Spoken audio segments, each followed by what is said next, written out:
talking fast, not a pause in sight. Leanie's got my head in a spin tonight. Oh, shut up, Leanie, can't you see? You talk so much, it's drowning me. With your white hair and sassy flair, just give me a breath, let me share. Podcast queen with a wicked smile, running jokes mile after mile. Try to speak, but in she slides. Leanie makes it a wild ride.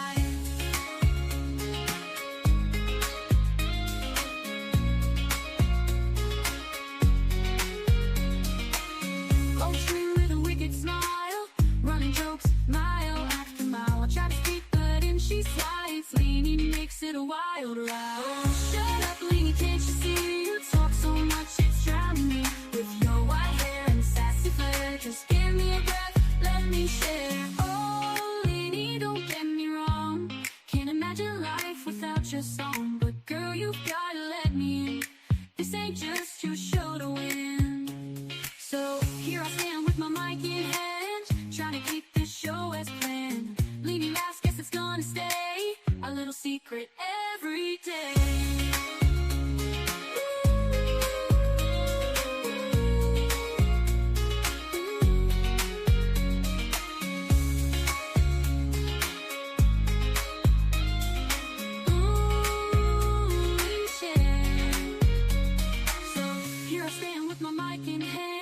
Trying to keep this show as planned. Leanie laughs, guess it's gonna stay a little secret every day.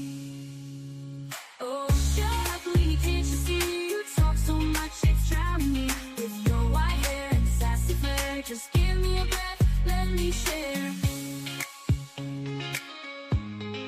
Let me share. Oh, Leanie, don't get me wrong, can't imagine life without your song. But girl, you've gotta let me. This ain't just your show to win. Oh, shut up, Leanie, can't you see? You talk so much, it's drowning me. With your white hair and sassy flair, just give me a breath, let me share. Oh, Leanie, don't get me wrong, can't imagine your life without your song. But girl, you've gotta let me. This ain't just your show to win. So here I stand with my mic in hand, trying to keep this show as planned. Leanie laughs, guess it's gonna stay a little secret every day. So here I stand with my mic in hand, trying to keep this show as planned. Leanie laughs, guess it's gonna stay a little secret every day. Oh, oh, oh, oh, oh, oh. It started with a chat, just a few of us there, talking about life and the stuff we all share. From kids to chaos and the mess we make, we bonded over laughs and every mistake. From bad hair days to a joke or two, no topic was off limits, nothing taboo. We laughed till we cried, had each other's backs. A sisterhood formed in the middle of tracks. Sisterhood of the chat, we're strong and we're loud. From West Virginia, Liverpool, we're proud. From Texas to Australia, we've got the best. Lifting each other up, we pass every test. From the East Coast to the West, we cheer. From Indiana to New York, we're always here. From late night texts to early morning calls, we've been through it all, big and small. From talking fashion to the crazy stuff, we got each other's backs when life gets tough. We send memes and pics of the day gone wrong and the occasional "can you believe this song?" We share everything, no secrets to keep, like a wild dream that we never want to sleep. Sisterhood of the chat, we're strong and we're loud. From West Virginia, Liverpool, we're proud. From Texas to Australia, we've got the best. Lifting each other up, we pass every test. From the East Coast to the West, we cheer. From Indiana to New York, we're always here. From Tennessee, where the music plays, to sweet tea nights and lazy days. From England's hills to the country roads, our sisterhood's a bond that forever grows. Sisterhood of the chat, we're strong and we're loud. From West Virginia, Liverpool, we're proud. From Texas to Australia, we've got the best. Lifting each other up, we pass every test. From the East Coast to the West, we cheer. From Indiana to New York, we're always here. Through the highs and the lows, we've been there. When the world feels heavy, we just don't care. We're loud, we're bold, we're a little bit wild. but always there for each other, with hearts so mild. Sisterhood of the chat, we're strong and we're loud. From West Virginia, Liverpool, we're proud. From Texas to Australia, we've got the best. Lifting each other up, we pass every test. From the East Coast to the West, we cheer. From Indiana to New York, we're always here. So here's to the sisters who make life so sweet. We've got each other, no defeat. From the chat to the heart, it's all the same. We're a sisterhood forever in the friendship game. According to Leanie, the eclipse is to blame. But truly the Lord brought us together, and we'll never be the same.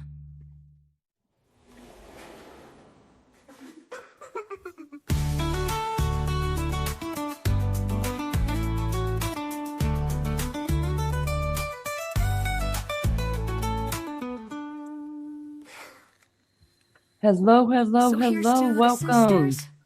Welcome, everybody. Thank you guys so much for being here. Maggie, Lizzo, hello. Ladies. Good to see you guys. That is a beautiful background. I love it. It's lovely, isn't it? The colours, like autumn colours, lovely. And you could definitely see what they mean by their washes, where the water runs down through the area.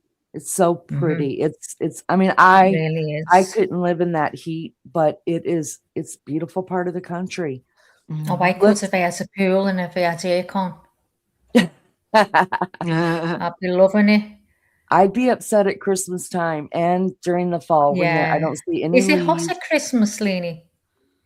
There, to us, to me, who gets snow every, Christmas, yes, it would be hot. But to those that live there, their body is acclimated to desert heat. So to them, they freeze. Yeah.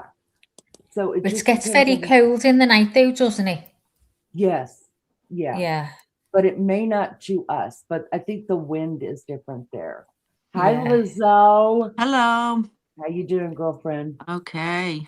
Can we take roll call here, guys? I'm gonna let you. I need to grab some coffee real quick. Let me just say hi, everybody. Thank you guys for being here. And Maggie and Liz will take roll call for me, and then we'll get started. We'll jump right into it. BRB. Okay, so Chris Brynell, he was like saying hi at 04:21 a.m. So Chris, I doubt you're still here, but if you are, hello and welcome into chat. Genevieve, I'm glad that you came in and said a little hello. I don't think you're going to be, because that was at 04:14 this morning. But yeah, it was the saddest thing watching those interviews this morning. Heartbreaking. I haven't seen today's one. I only seen yesterday. But yeah, it is. You can see the torment, can't you, on the face. Hiya, Lou. Where are you, my Lou? Cooey. Raise your hand. Yeah, put your hands up. Give us a wave. Hiya, Dawn. Nice to see you coming in, girl. Thank you. Please hit the thumbs up. Mary Jane Doe's in the house. Hello, Mary Jane. Good to see you. Chris came back at 08:06 this morning. Oh, Chris Shiriga. Oh my God, I hope you come in then tonight and you don't miss the live after that. Hello, Lizzo. Hello. Hello, darling. Sin City Giggles. That's a funny name. Sin City Giggles. Greetings, ladies and gents. Greetings, Sin City Giggles, to yourself. Thanks for coming in. Please hit the like. Tito. Hello, love. Good to see you again.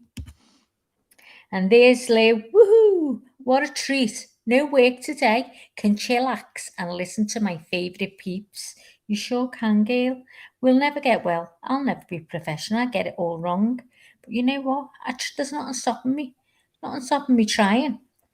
Geneva was back in the house at 8 this morning. Oh my God. BGD, hiya. Good to see you, love. Thanks for coming back. And since Sissy said, it's a pleasure.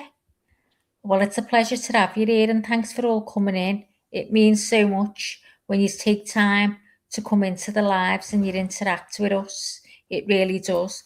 But anyway, welcome in and please respect us others' thoughts and theories. Because not everyone's is going to be the same. You might not agree with them, but don't make people feel bad. You just, if you don't agree, you don't agree. If it's triggering to you in any way, then take yourself away. Don't bash anyone. The chat is meant to be a friendly place and a safe place. You're allowed to share your thoughts and your theories in here about the case that we're talking about, obviously. But yeah, so sit back, kick off your shoes and enjoy the live. So what have you been up to today then, Liz? Not a lot. When I said to you earlier, I'd watched it. It were I'd seen it, and it was 5. There were only 5 minutes. Yes. I said how long you said. It wasn't only 5 minutes. I'd been in Dolly's this morning, and he only showed 5 minutes. So I assumed that's all there was. That it was another teaser, and the main one was coming tomorrow. That's what they said. So I have seen the full thing, though. You have seen it? I have, yeah. Oh, right. Okay, so how long is it? Is it about 15 minutes, something like that? Right. So, in your honest opinion, is it sad? Nobody's going to like my opinion. I just know nobody's going to like my opinion. No, I'm until so we watch curious to hear it then. Patrick, first of all, I saw Dawn was in here too, so she came home and she watched it. Oh, Dawn, you know what? I've been asleep, so maybe I would have watched it too. So no hate. Patrick he misses you and he's disappointed, Mags. Because who's disappointed? Patrick, because Patrick Clark didn't get an email from you this weekend. Patrick, listen, I'm a terrible lover. Honestly, you've got to chase me and chase me. I like to be chased and wooed, Patrick. So. Genevieve, I'm sorry, I hate to jump in between you and Patrick's love story that's happening. I mean, write a book, we'll read it. But anyways, Justice Team is here, and Genevieve, it's so good to see you. It's been so long. She is one of my favorite thrifting people. Y'all, she loves it when we thrift. She loves it. But she said part 1 is 25 minutes. Yeah, I forgot there's 2 parts. Yeah. So isn't the 13-minute one? Is it the teaser that they talked about yesterday? Where she just talks to her for a few minutes and then she's sitting on stage talking to her buddies. No, I think there was 2 separate ones today. That doesn't make any sense. Okay, but I might have got that wrong though, because I got me all confused. So I might have got that wrong. Okay, we will look it up. Genevieve says no 15 minutes. Yeah, I've already got it pulled up. Look, yeah. Chris is back. We love us some Chris. Oh, yeah, hello, Chris. Just to let you all know, apart from, oh no, she is. I was just going to say, apart from Genevieve, you're all in the other chats, except for BGD. Which is okay. It's absolutely fine. Yeah, there's about 5 of you that are here. The rest are over there. But if you're happy there, you're happy there. Patrick. Yep. Okay, love. I've got a tease, Patrick. We're down with Patrick right now. There is a lady missing. Patrick, have some respect. I know Patrick will be the talk of YouTube. Okay, I'll look for the other segment while I'm listening to this. Thank you for telling me, because I absolutely wouldn't have known. That's not how. Well, maybe they covered it in 2 different times.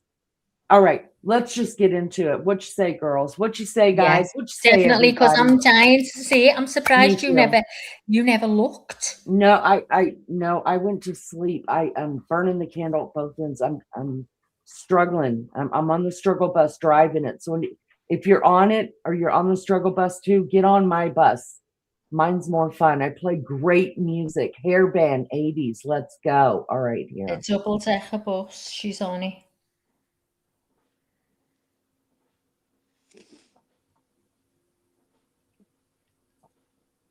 I think it's coming up now, guys.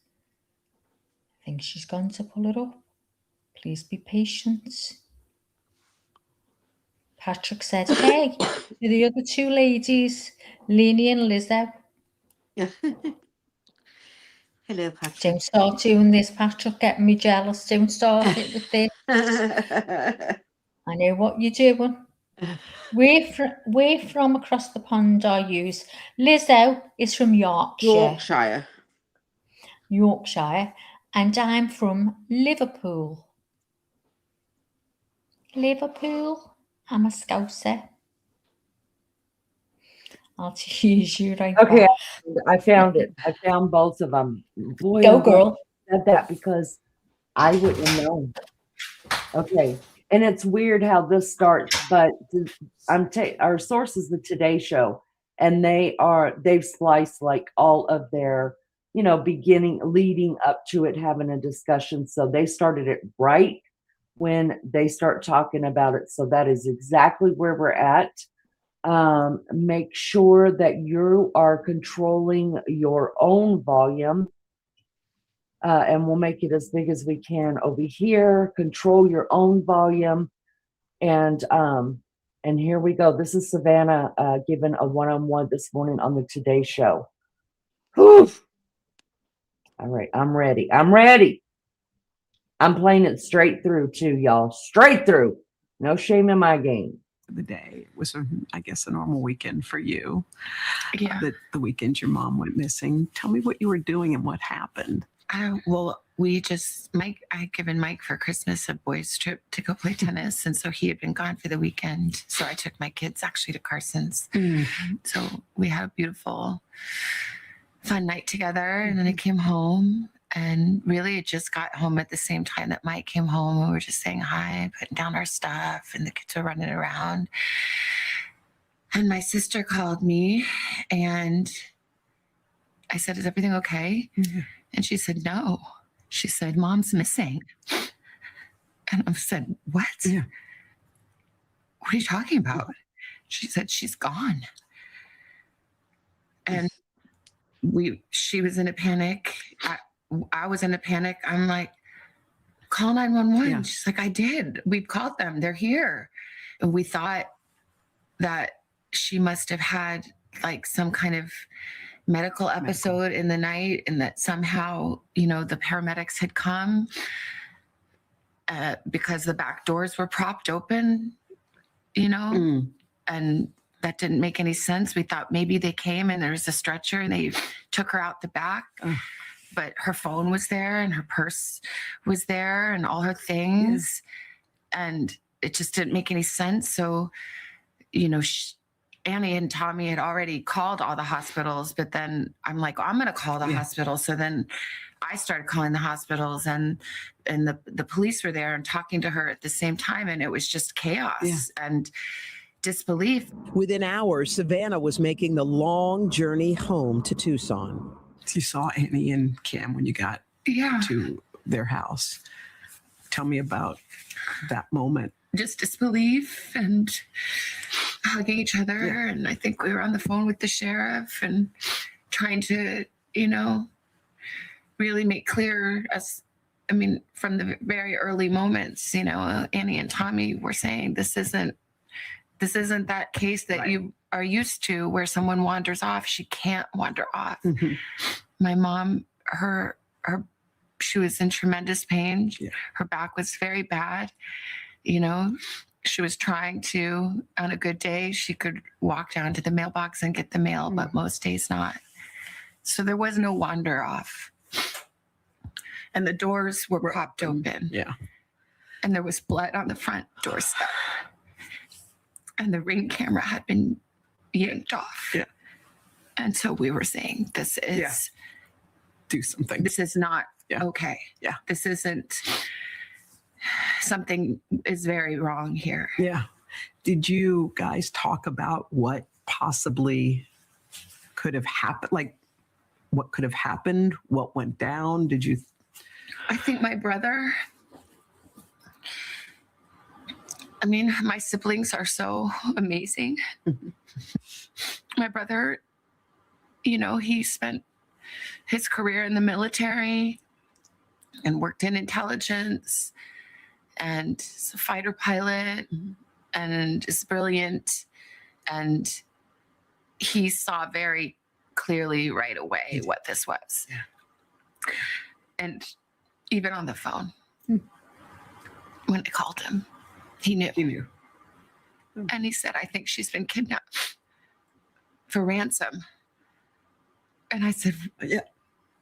what? Yeah. Well, why? What? And then, I mean, it sounds so like, how dumb could I be? But I didn't want to believe. I just said, do you think because of me?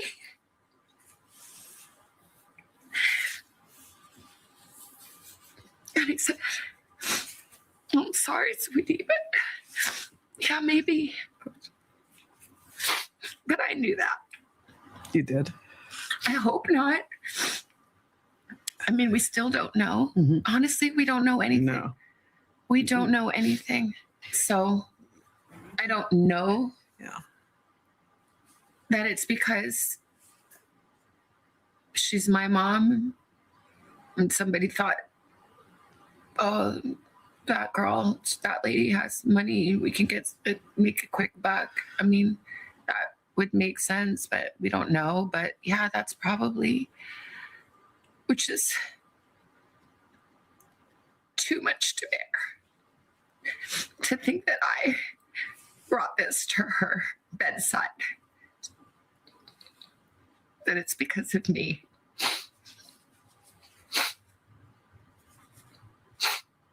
And I just say, I'm so sorry, Mommy. I'm so sorry. I'm sorry to my sister and my brother and my kids and my nephew and Tommy and my brother-in-law. I'm like, so sorry. I'm so sorry. If it is me, I'm so sorry. I'm so sorry. We want to thank all of you for the prayers for our beloved mom. In the initial days, you and your sister and brother sat together. In all the despair, you sat and managed to think of words to say. How were you able to do that in that moment? Well, my siblings are amazing. And we are a unit. And I talked about how brilliant my brother is, but my sister is equally brilliant and also has special powers of intuition and faith and language and depth and heart. And I feel like we came together with all these beautiful gifts that came from our mom and dad and from God. And somehow together we did our best to come up with the words to say. And I haven't posted one thing or said one thing that the three of us haven't decided together. It is surreal. It's, how is it possible that we are having to make a video speaking to a kidnapper who took an 84-year-old woman in the dead of night in her pajamas with no shoes, without her medicine, this little person, and to beg for mercy.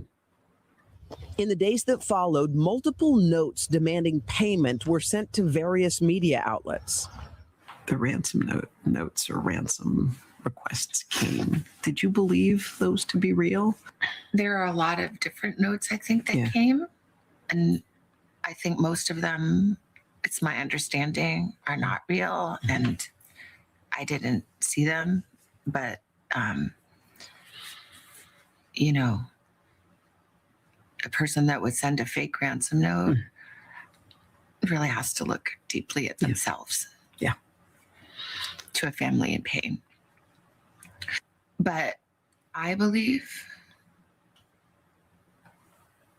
the 2 notes that we received, that we responded to, I tend to believe those are real. Really? When the Ring camera video surfaced and you could see who that person was, just tell me what you thought when you saw those images of the person who took your mother. I mean, it's just absolutely terrifying. Yeah. It's just totally terrifying. And I can't imagine that is who she saw standing over her bed. Yeah. I can't. It's too much. Yeah. And I'm glad and grateful to the investigators and the technology companies that were able to find that video. So I hope, at least with people of good heart and compassion, stop the irresponsible and cruel speculation that had started to swirl. Let's talk about that for a minute. I'm glad that people saw Yeah. what came to our door. Yeah. When you talk about the cruel speculation, the whispers, the innuendo that it was somebody in your family, how did you weather that? It's unbearable. Yeah. And it piles pain upon pain.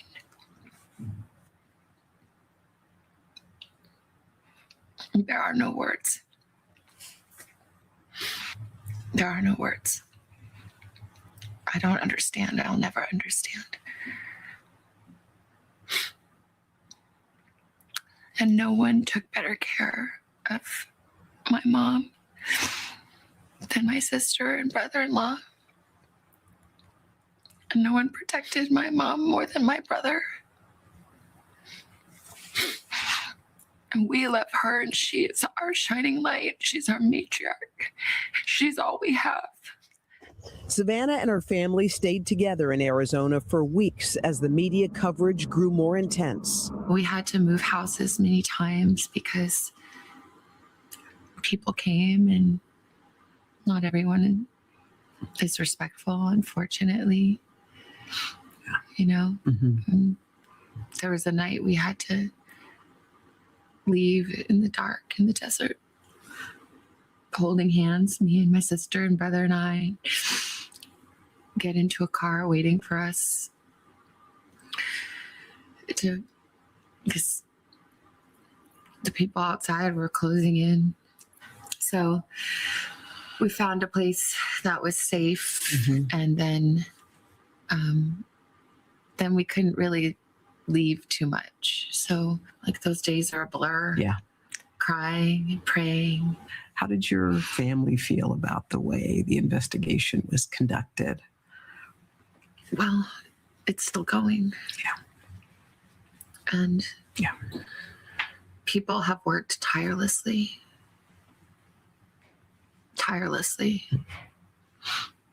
And we see that. But we need answers. We cannot be at peace without knowing. And someone can do the right thing. And it is never too late to do the right thing. And our hearts are focused on that.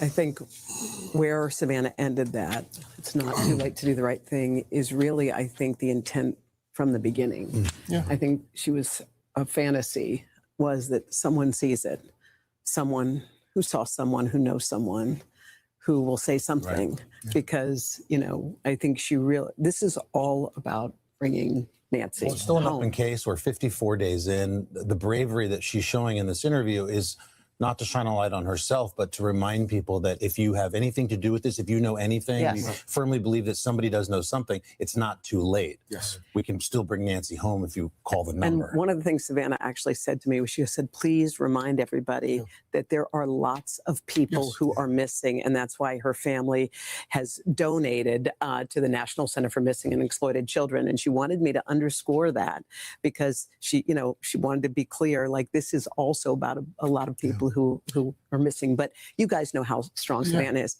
I have never, I mean, I knew she was strong, but I didn't know how much until yesterday. Yeah, when I sat with her. Just of the takeaways there, the fact that our dear friend would blame herself. Oh, that was the hardest. That was the hardest part. Would blame herself for any of this when it was some sicko or sickos out there who would kidnap a woman in the middle of the night. But the only SG could sit there and do that. Because of the faith that she has, that Nancy instilled in her. And I think we're going to talk about that, Al. In fact, in the next hour, we're going to talk a little bit more about Nancy and the faith that kind of brought her to this point. So our love and prayers with Savannah. Again, we want to mention again the phone number to call. If you have any information about this case, that phone number is right there on your screen. 1-800-CALL-FBI.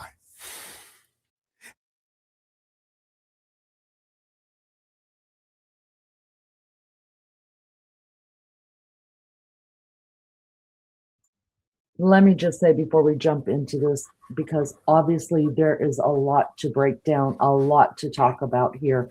And I have written so many notes just on what I've heard. Before we break this down, I see you in chat. We see you. And I try my best always to keep up with chat. Let your voices be heard as well. I promise you we're going to do our best with that. But I'm watching everything chat's saying, and you have no idea how much you make this channel work just by what you have to say as well, because this is about this channel is about everybody with a voice, everybody.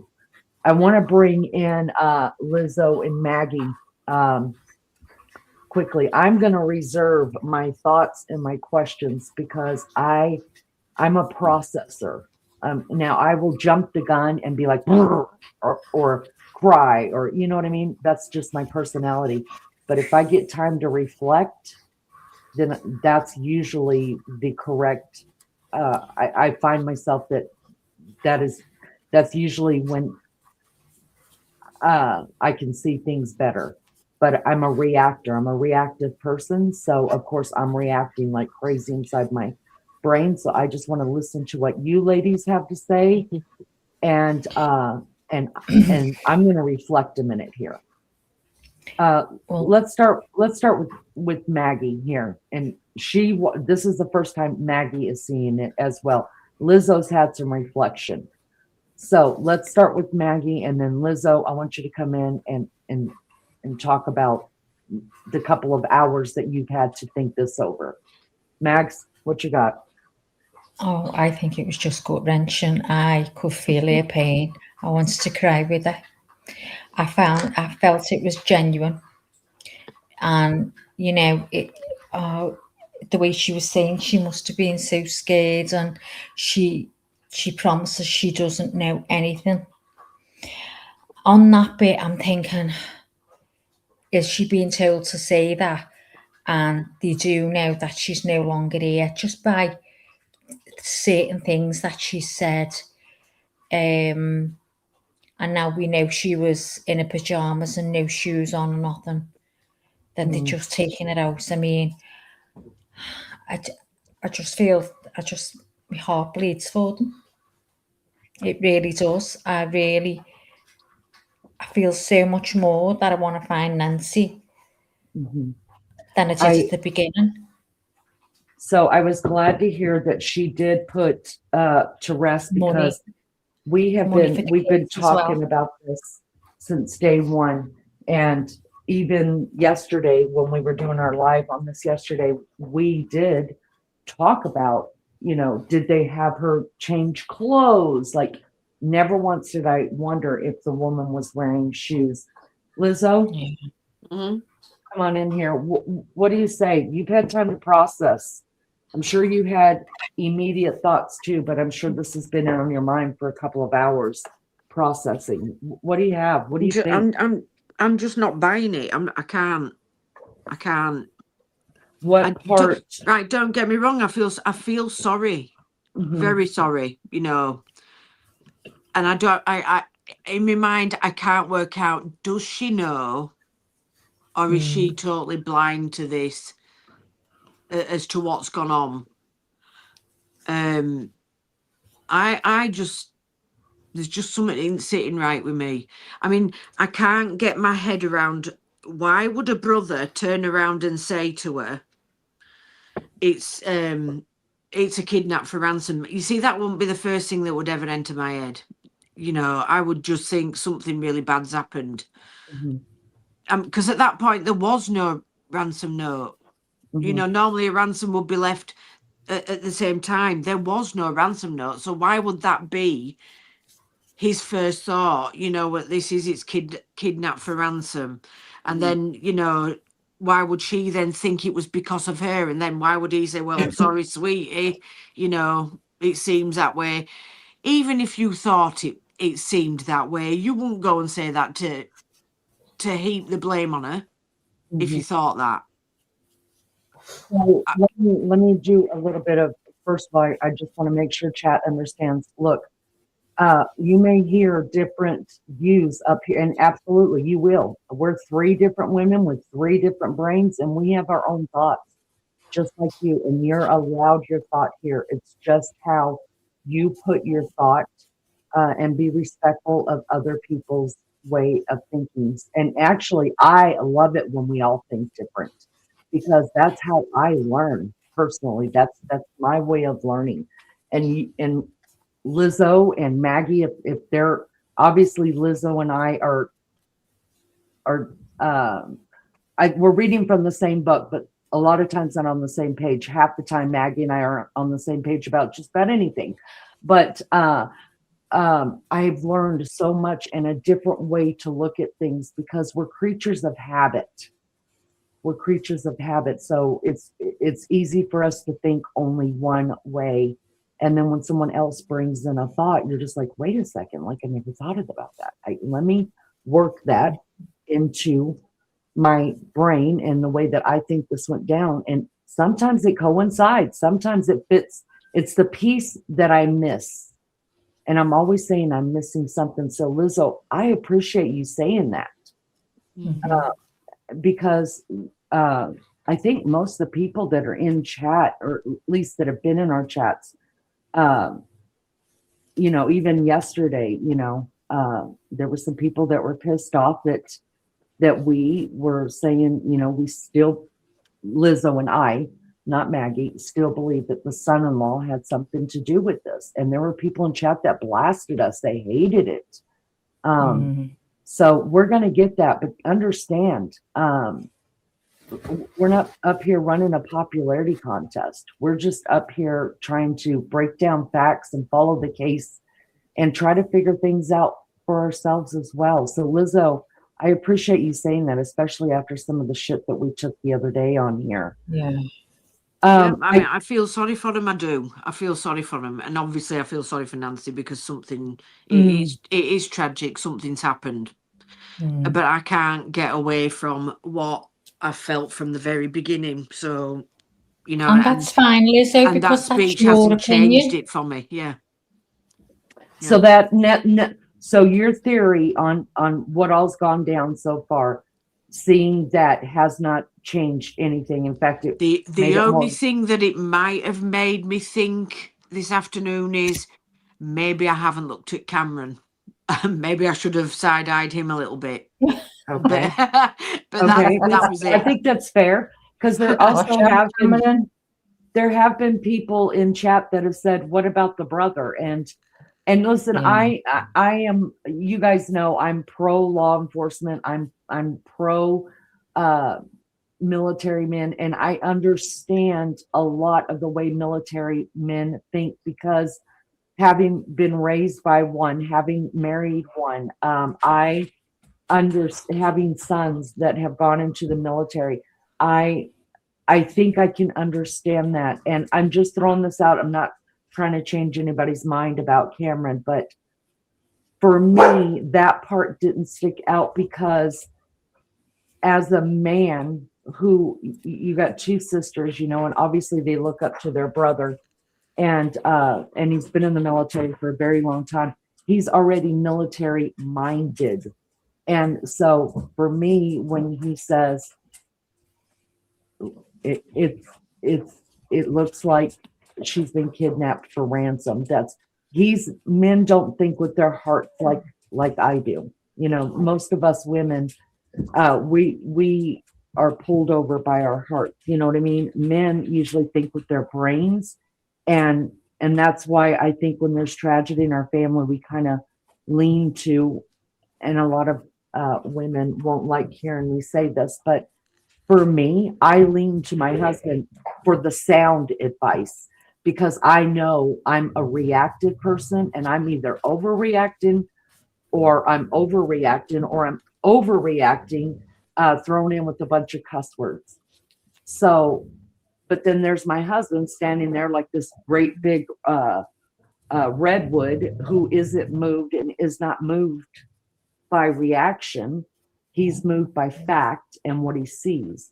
So I always look to him for the sound advice.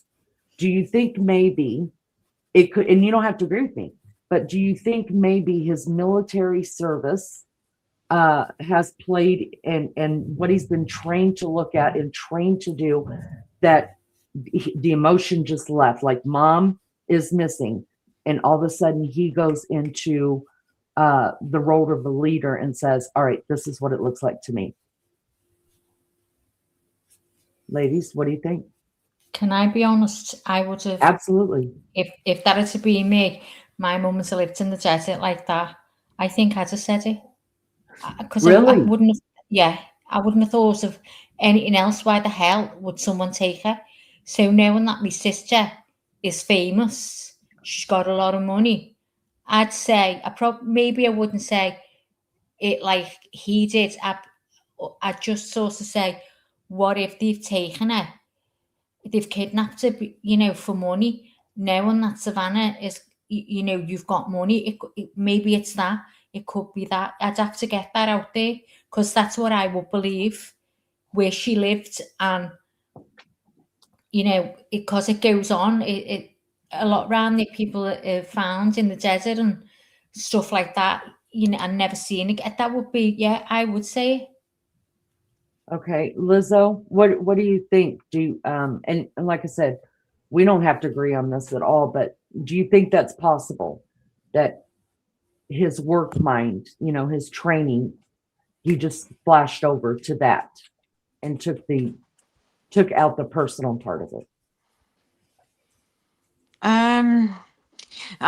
Even with his training, why would you still be the first thing that you would jump to would be kidnapped for ransom? Why would you not just say she's been abducted? I get what you're saying. Kidnapped for ransom. What's the difference? What's the difference between abducted and kidnapped? Well, somebody could have just taken her and not actually, you know, want money for it or any kind of reward. That's what or that whatever. means, abducted. See, abducted means kidnapping. Okay, because I just thought the two of them was the same, and it was just people call them different. So abducted and kidnapping, they're about the same. Yeah. But when you add the for ransom, okay. That's different. And I just don't get why that would be your first, you know. You would just say, I think mom's been kidnapped. I get what you're saying there. Yeah. But maybe at the same time he's saying that, he's already processing, but why? So the most logical I have to query that, and that's why I said I'm wondering, should I have been side-eyeing him a little bit more? Because, you know, I haven't even looked at him. And I found the other thing I found strange is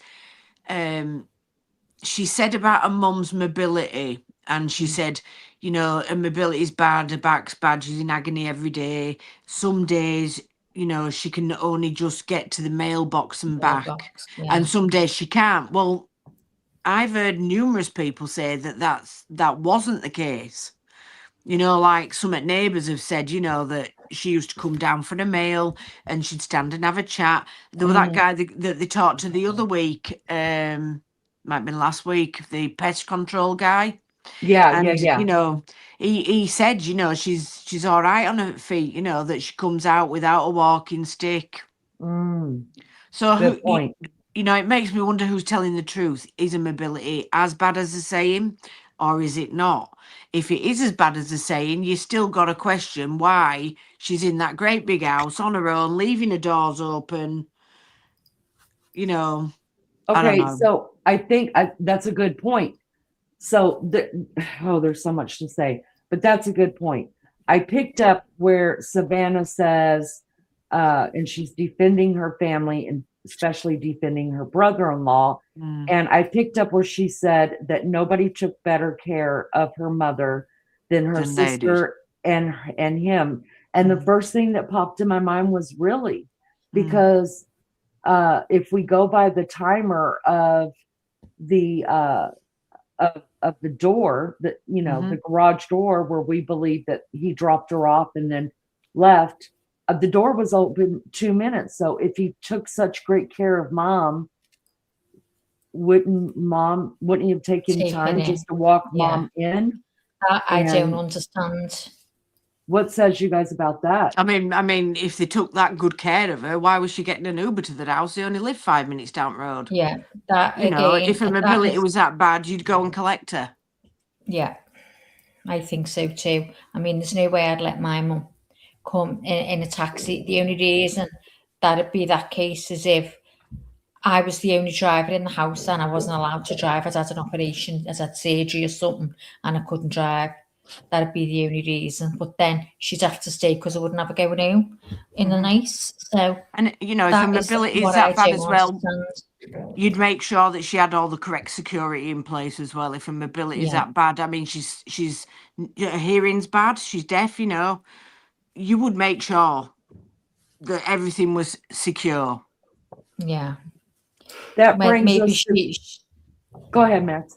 No, just maybe she was one of them that, you know, wanted to do her own thing and didn't like them interfering, and you're taking my, you know, what is it called? Independence. You're not letting her independence. Yeah. Some people are very independent. I had an auntie who would not, under any circumstances, have any type of security, as in alarm in her house and all. You see, if my mother said that to me, "Oh, you're taking away my independence," my answer will be, "I'm doing it so that you can still have your independence." You know, you're keeping them safe so that they can be independent. Yeah. Okay. So let's talk security. Let's bring that on in here. We learned something from this. In the beginning, we heard that the back door was left open. That was in the, we were told that right away. Now we're hearing the back door was propped open. There's only one reason to prop a door open. You're bringing furniture in and out. You're bringing something in and out that's big and you can't hold the door. So was it propped open by the pigs? It was, because I can't remember who I heard say it, that she left the door always unlocked. She never locked the back door, the sliding doors or anything. She never locked any of them. What Savannah said is when her sister arrived, they found the back door propped open, which obviously is not normal. No, not normal at all. So now this is what I wrote down about the prop door. Like I said, if I'm propping a door open, it's because my hands are full and I can't hold the door, and it's an easy get in, get out. So now I'm wondering, and I just want your thoughts on this. First, let me bring this into it. The sheriff, in my opinion, or the FBI they said, look at your video cameras from this time to this time on the late night of January 31st to December 1st, right? Mm-hmm. Don't you think we should open the camera views all the way to where Nancy left? Mm-hmm. And I ask you this because, and I know that's a lot to ask of people to sit in front of their cameras for 4 or 5 hours, whatever this was. But I ask you this, since the back door was propped open, is it possible that the perpetrators knew Nancy was it's her norm to leave the house on that day and go have dinner with her family, and there was actually a perpetrator in there robbing her while she was gone, and then just ended up staying in the house, or left the back door propped open when he left, just not thinking about it? Think it was taken. Yeah, we'd have to know whether anything was taken. I mean, yeah, that we know of, but we know that propping a back door open, there's only one reason for that, and it's because your hands are full. Yeah. So now I'm having to make it work in my brain later. Would they prop it open so they could run out quick if needed to? Well, yes, absolutely. Absolutely. Oh, here's a thought. I didn't think about. What if, there's those track marks down the drive? What if they had to prop it open because they were wheeling her out in something? And they took her out the back. Yeah. I know there's blood at the front, but maybe she was trying to escape them and left her bedroom and went to the front door to try and get away from them. And that's how the blood ended up there. And maybe they've wheeled her out and they've propped the door open to wheel her out and they've wheeled her off in something. Yeah. Wow, that's a great thought. Oh. Yeah, maybe. I mean, because if somebody's in your house and you're trying to get away, you're going to run to the closest door, and that would have been her front. Obviously, it would have been her sliders, but you can't get out of her little courtyard area by her door. I mean, by her. So her closest door outside the house, because I've done that before. I ran straight to the front door when I thought somebody was coming in the back. That's just. And were they when she got the door open, were they able to grab her? Did she get hit, fall down? They dragged her back through the house knowing that camera was there? Yep. Good There's point. someone saying about the granny cams. That wasn't mentioned, was it? Not yet. Oh, God. I think we just really need to, I think the back door being propped open is so significant, and there's so many more scenarios about that back door being propped open to me than anything else. That is just the weirdest thing. It's the weirdest thing to me. So here's and the other thing is, listen, I'm on team that this sheriff department screwed this up day one, because all these questions I feel like should have been answered a long time ago. Savannah shouldn't even have to be wondering still about some of the things that she's talking about. And to me, when she said that the back door was propped open, and then I thought about the time frame that the police asked for the neighbors to look at their video cameras, it was from early hours or the late hours of Saturday night into the early hours of Sunday morning. What about the hours after she left and the house was supposedly empty? I want to know that. And if any neighbors listening, or a neighbor or something, have them look at that. Have them look at their cam.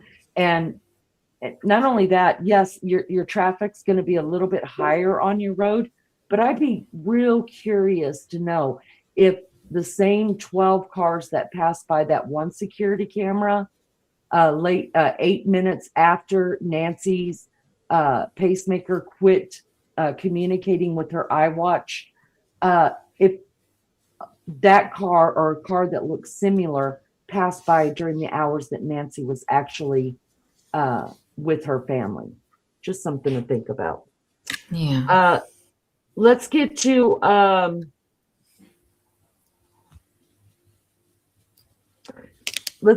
reactions. What did you guys think of Savannah's? Did you feel like it was a put on? Did you feel like it was genuine? A genuine emotion we were seeing from Savannah. What do you guys think? I do. I think it was genuine. Liz? Oh, not really. Yeah. My initial was great act. That's what I thought initially. And that's okay. But yeah, I still feel sorry for her. You know, I don't know. There's just something about it all that it doesn't jive right with me. I think it's unsettled you to think anything, isn't it? From the very beginning. Yeah, you just can't. Something doesn't jive right. I can't, you know. Yeah, so you're seeing everything as not right.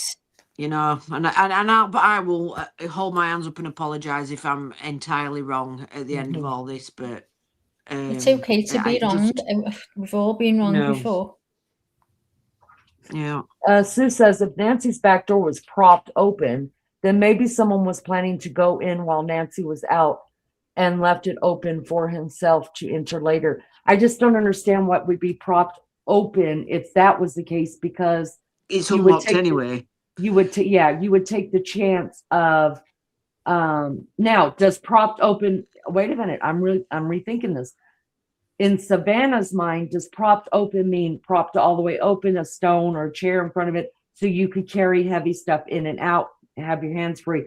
Or does propped open mean that there's a tiny little rock right there that's just letting the door shut too, but not all the way, and letting it catch? There's the question. Maybe so. Yeah. So we need to know exactly how far the door was propped open. Because you wouldn't want to leave it propped right open with all them javelina things running through your garden, would you? Mm-hmm. That's right. And then you take the chance of whenever she comes home, if these are strangers that are abducting Nancy, you take the chance of, maybe her son-in-law or whoever brings her home is going to come in and do a security check and say, good night, Mom, peace, we're out, see you next time. You know what I mean? So you leave that chance of somebody seeing a propped open door and think, what the hell? Let's get the hell out of here and call the cops. So that makes me wonder as well. Let's get to Hoda. I always pronounce her name wrong, and I'm not being disrespectful about that. I'm not trying to be. I just really screw up her name all the time. What about her reaction, you guys? I will say first, I'll be the bad person this time. She was getting on my fucking nerves, straight up. Because where were the tears? I could hear a lot of gulping and sniffing, but where were the tears? I'm sorry. I'm sorry. Here's what I'm thinking about. Look, training aside, that yes, you're going to cover some really sad fucking cases of missing children, of children whose bodies have been found with God knows what.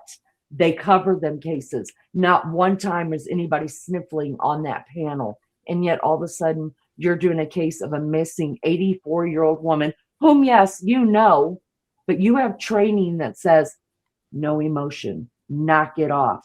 Like we're in investigative mode right now. So aside of all that, please tell me that you do not believe that's the first time Hoda has heard the story from her dear friend, Savannah. So by me as a person, say Maggie called me, right? This happened. I mean, we're now into day 55. Maggie calls me as soon as it happens. My mom's been kidnapped. We don't know what to do, blah, blah, blah. Devastating. I'm devastated. I'm crying with her. I'm calling her every freaking day. Mags, is there any update? I'm so sorry. I'm crying with her. But as the days for me goes on, I'm getting stronger and stronger and stronger, right? So by the time I'm having a face-to-face conversation with Mags about it, I would expect Maggie to be still crying because she's the one that is personally affected. That's her mother. But me, I'm sitting at this point now, I'm freaking fuming because my friend is going through this. Her mother's missing. The last thing I'm doing. Now, I know that all of our personalities are different. I get it. I can guarantee you if I'm crying, Maggie's still crying. So I get that because she's like that. But I would like to say by day 55, if Maggie has given me and Lizzo a one-on-one, neither one of me and Lizzo are crying. We're pissed. We're just like, Maggie, we're going to handle this. Sit back, get you a cup of tea. And me and Liz are hitting that fucking road. Somebody's going to pay. What says you guys about the whole Hoda thing? The witch, the whole what? She was getting on my tits. I'm sorry. She just was. It was annoying. About the girl who was interviewing. Oh, yeah. I like you said. I've just heard you saying there was a lot of sniffling, but I didn't see a single tear. Yeah, not a tear. Not I think a I single would tear. want my. I think if it was me, I would want my friends to be a bit stronger than that. You know, to kind of be somebody that you can. On the floor. You totally didn't. I'd want them screaming with me in a set of awards. I want Lily to go, oh my God, I can't cope. Lily'd have to come over here to Liverpool. I think if your best mate sat there snivelling, you're not going to be able to. You that's all you'll be doing is both of you snivelling. You won't be able to get a word out, would you? Yeah. But for me, you guys, I'm not the girl that's going to sit there. I'll sit there in the beginning with you and I'm going to cry with you. But for me, I'm going to start getting pissed off that my friend is still hurting. And so I'm not your girl that's going to sit there and hold your hand. We'll send Bethany in and Ellie in and the Grands in, and they'll sit there, make you cuppas and hold your hand and tell you how much they love you. But they're also going to say, don't worry about it. Mom and Auntie Leanie's going to go find her. Don't you worry about it. Because that's how I react. Because even when my own mother passed, right? Like I just went into boom, boom, boom, boom, boom. And it wasn't until I had to talk to the donor people. I had to figure out where my mother was going. And my siblings were that person, but I've dealt with a lot of trauma, you know what I mean? And now later I'm going to break. And when I break, I'm no good to anybody anymore. But at day 55 or let's just give them grace and say even day 50 that this was interviewed.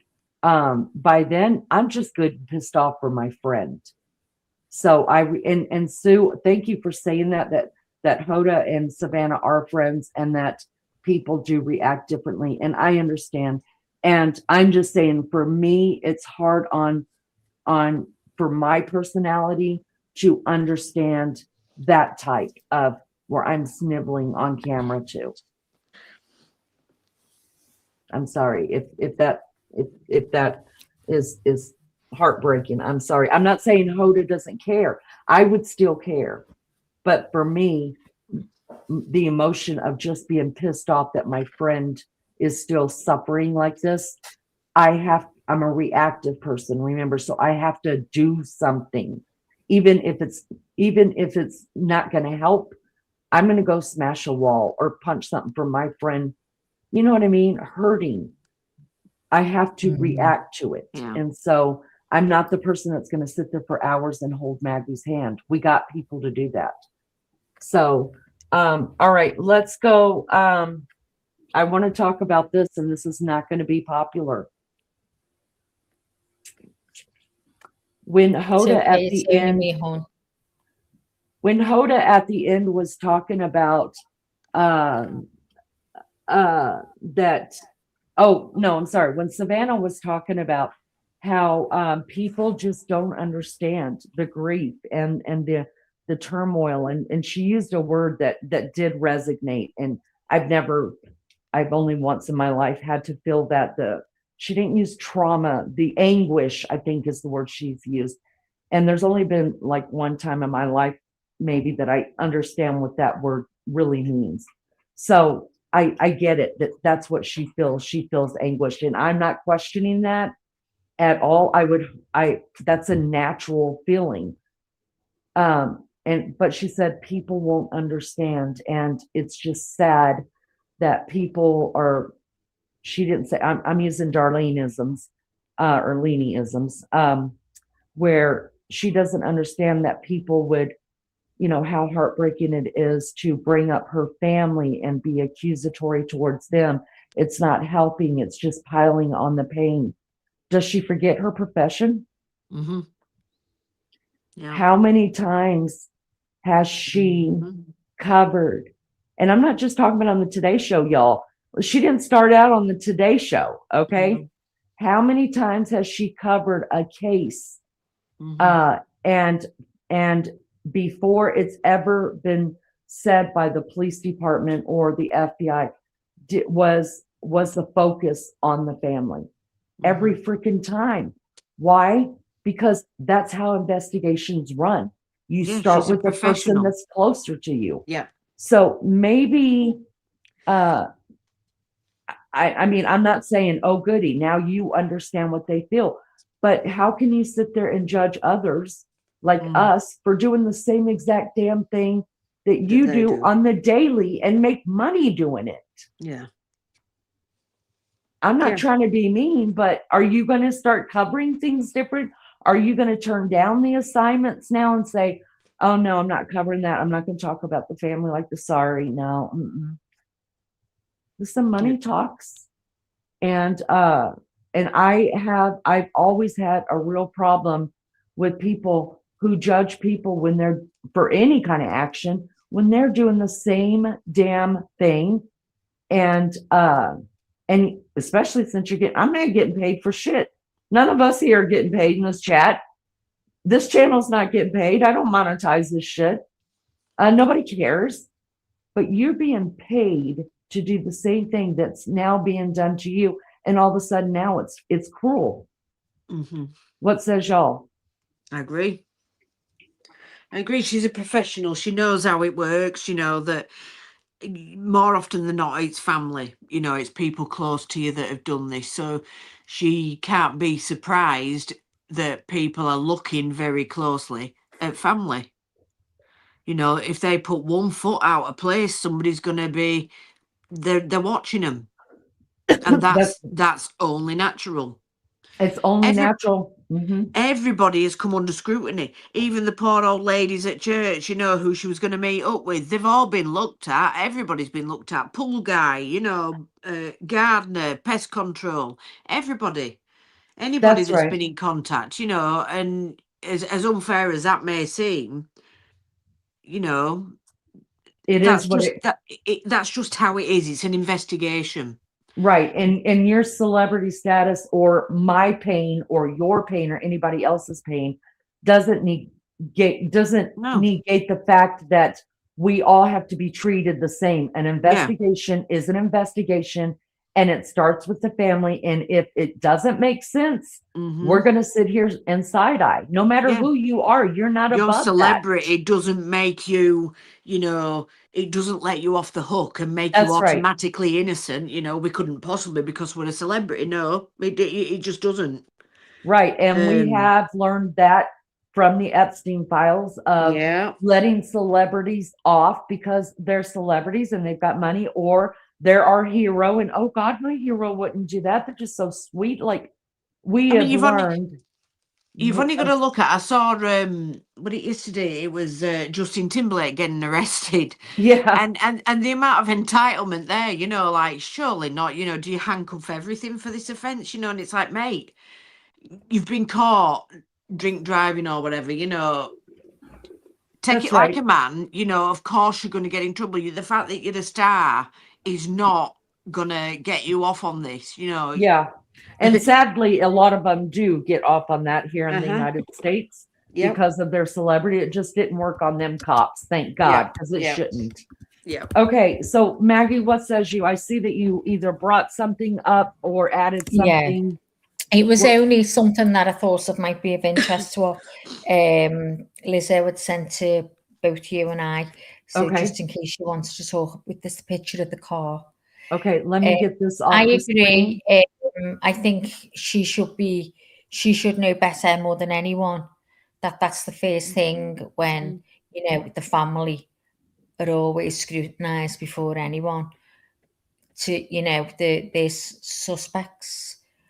So I don't see why there was any anger or surprise in it, to be honest, but there you go. So yeah, I agree.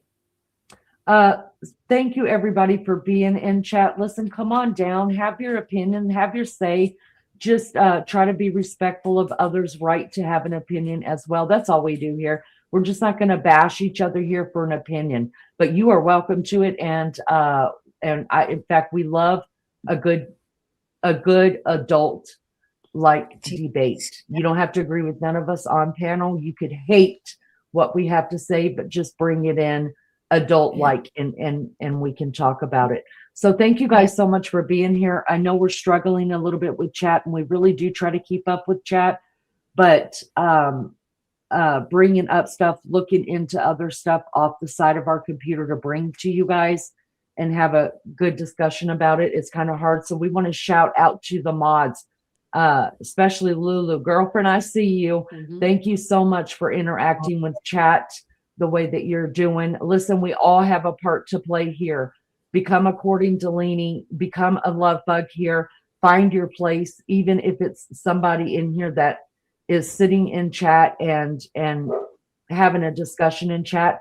You have a place here, and we'd love to have you. We'd love to have you.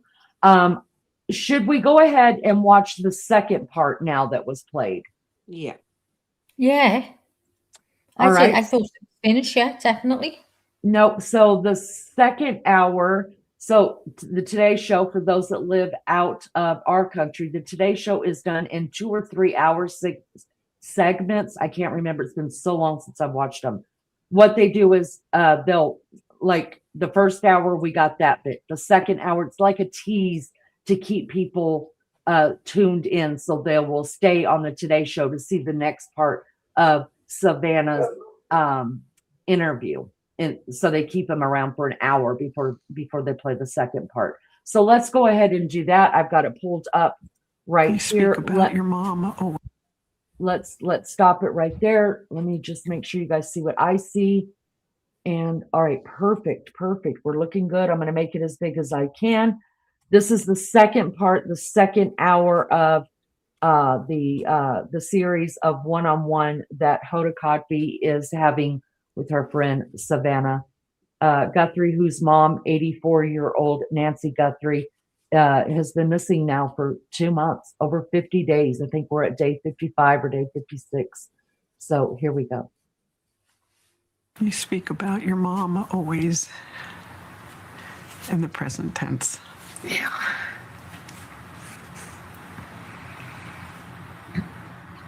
I mean, she is present tense to me.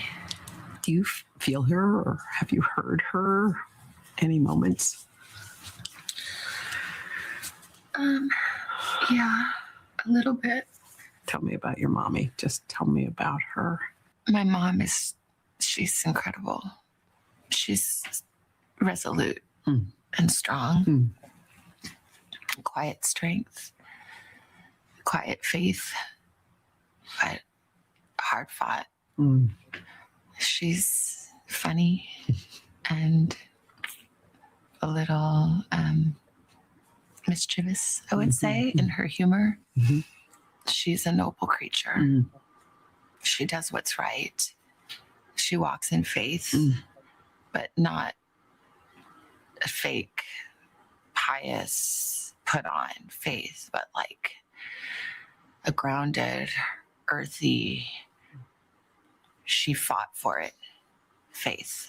When you posted Please Pray in the beginning, the ocean of love and prayers, did you feel that? Did you sense what was happening? I do feel prayers, I do. I believe that. I think she would have been just amazed, just truly amazed.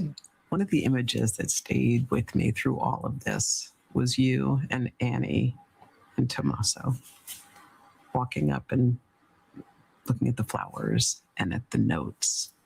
As I saw that, I thought, oh, I wonder if Savannah's going inside, and what that must have felt like for you to go inside of your mom's, your childhood home, your mom's house. Yeah, I mean, this is the house that we grew up in. It's really the only house I've ever known and remember. So we moved there when I was about 4, I think. Mm-hmm. It's the house where I came home on a Friday night at 16, and my mom and sister were on the couch praying and told me that my father had died. It's the house where all of our memories are, good and bad. So it's hallowed ground. My mom loved and treasured that house. In good years and lean years, they were able to hold on to that house. That's my mom's safe haven. It was really hard to see that violated, and the terror that she must have felt is unbearable. It's unbearable. Tell me, while you were spending all this time in Tucson, your kids were home, what do they know? Well, it's so hard with kids because, you know, you want to protect them. Dale would write me all the time, Mama, any leads? Do you hear anything? You know, any hope? And I think that, you know, we tried to talk to them and try to give them a little more certainty than we have, to let them grieve. And for my little nephew Olmo too, you know, there's just a way in which this is even so much harder on Annie and Tommy and Olmo, because they're there. They're there, yeah. And they were there every day for my mom. They made it possible for her to stay in the house we grew up in that she loved so much. I think she always stayed in that house because I think she still felt my father there. All our memories. You know, let her have her space. And it's just a way in which this is just even more excruciating for them and all that they've been through. I know it was a hard decision for you, and I know you told me about this, was coming back here, leaving Arizona to come back to New York. Why was that so difficult, that choice? I looked out the window of the airplane and just thought, where are you? Yeah. That desert, that beautiful desert that she loves. Where are you? Yeah. How could I leave you? But my mom taught me a lot about grief.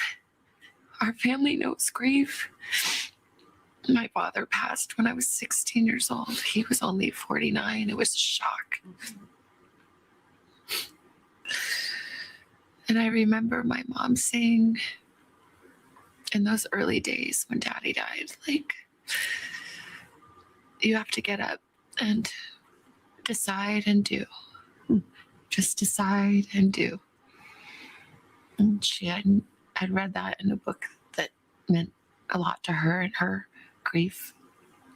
And so I always remember that. So I'm trying to decide and do. Just get up and decide and do every day. You know, I've felt terrible grief, and I felt unfathomable love and comfort.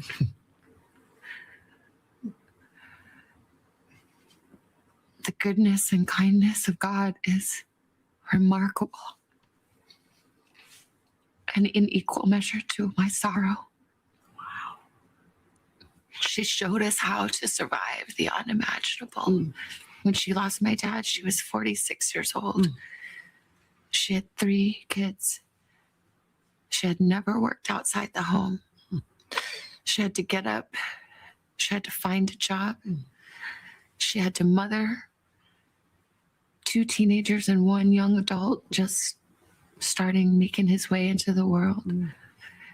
She took care of her mother, her brother, who had Down syndrome. She invited to come live with us. She worked part-time to make ends kind of meet. She found a way, another job, a job she turned into a full-time job, a job she turned into a career. She had a second life of purpose and meaning. She had a million friends. She stayed strong for us. She was resolute. She was real. She grieved. I remember moments in my childhood and those days after my dad died. She was so strong. But some mornings before dawn, when she thought we were still sleeping, I would hear her crying at my door.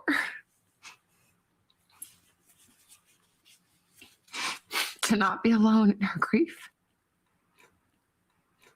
So she taught me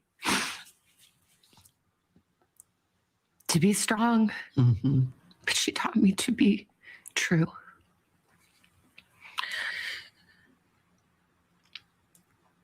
My faith is strong and resolute, but I early on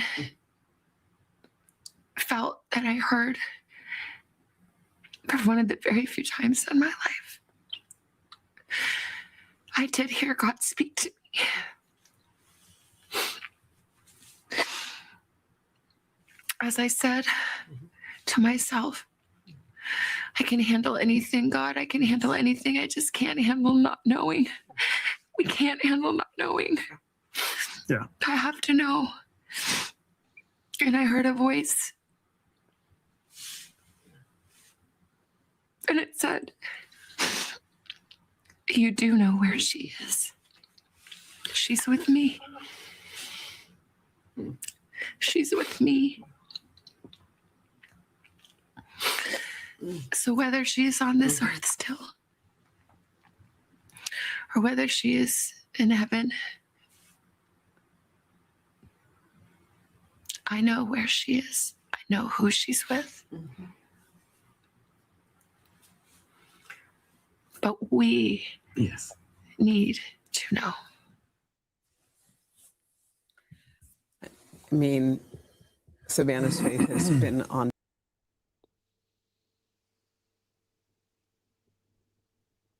All right, guys, I'm going to stop it right there because I just can't stand to listen to the commentating from the couch and from the news desk. Thank you guys so much for being here. A big, big, big thank you so much to the mods that are doing their best to interact in chat. Usually we're a lot better. This is the highest number I've ever seen, and 907 people that have been in chat at one time. Thank you all so much. If even 1% of you will hit the like button, that's all we ever ask here, is just to give us a thumbs up for this. I'll go ahead and start this. I didn't write a lot down because I didn't glean a lot from that side of it, just other than her faith. And I always knew she was a person of faith. I was watching chat while I was listening.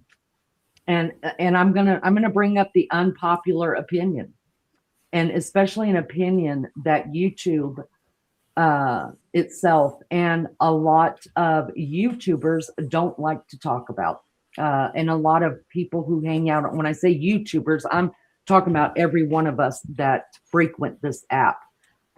In today's world, I am finding generations that are coming behind mine have problems with the police and any kind of law enforcement, any kind of discipline, any kind of rules, any kind of anything. I'm just going to speak about it because I grew up in a different generation. I grew up in a generation where if you didn't follow the rules, you know, you paid the consequences. And in my family, that meant corporal punishment.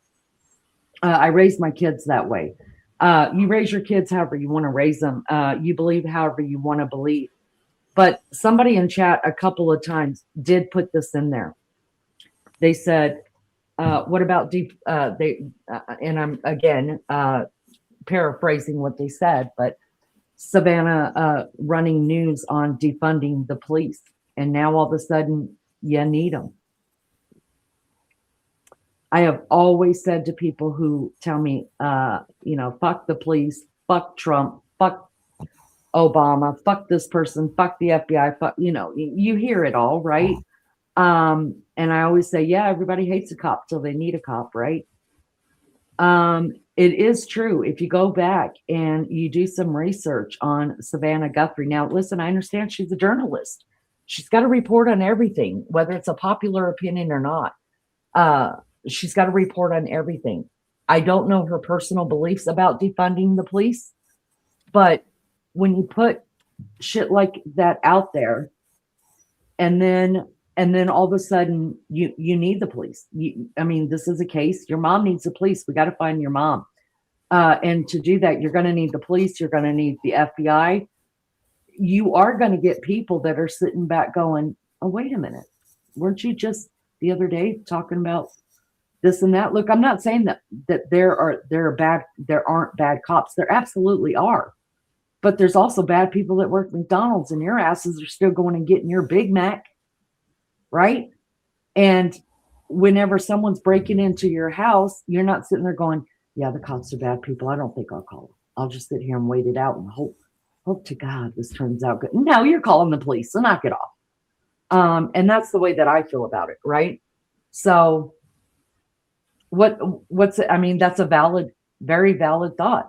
Are people having trouble having any kind of sympathy for Savannah because of what she reports on, because what she looks like she supports and what she doesn't? What says you guys about that? Well, I'm like you. I was raised the way you were. You respected the police, and that was the end of it. You respected a lot of people that these kids today don't respect. It's changing so much, the thoughts out there. But like you say, she's a journalist and she has to report on everything. But if she put out there, that's a personal belief that about the police, how she feels about them, or is that what she's covering? You know, that's what I said. I don't know what her personal belief is. Right. Okay. But as a journalist, the reason all the time why people quit their jobs, look on the mainstream media, Megyn Kelly, even what's her name, Ashley Banfield, who I like. I don't like Megyn Kelly that much just because she's got a lot of my personality. And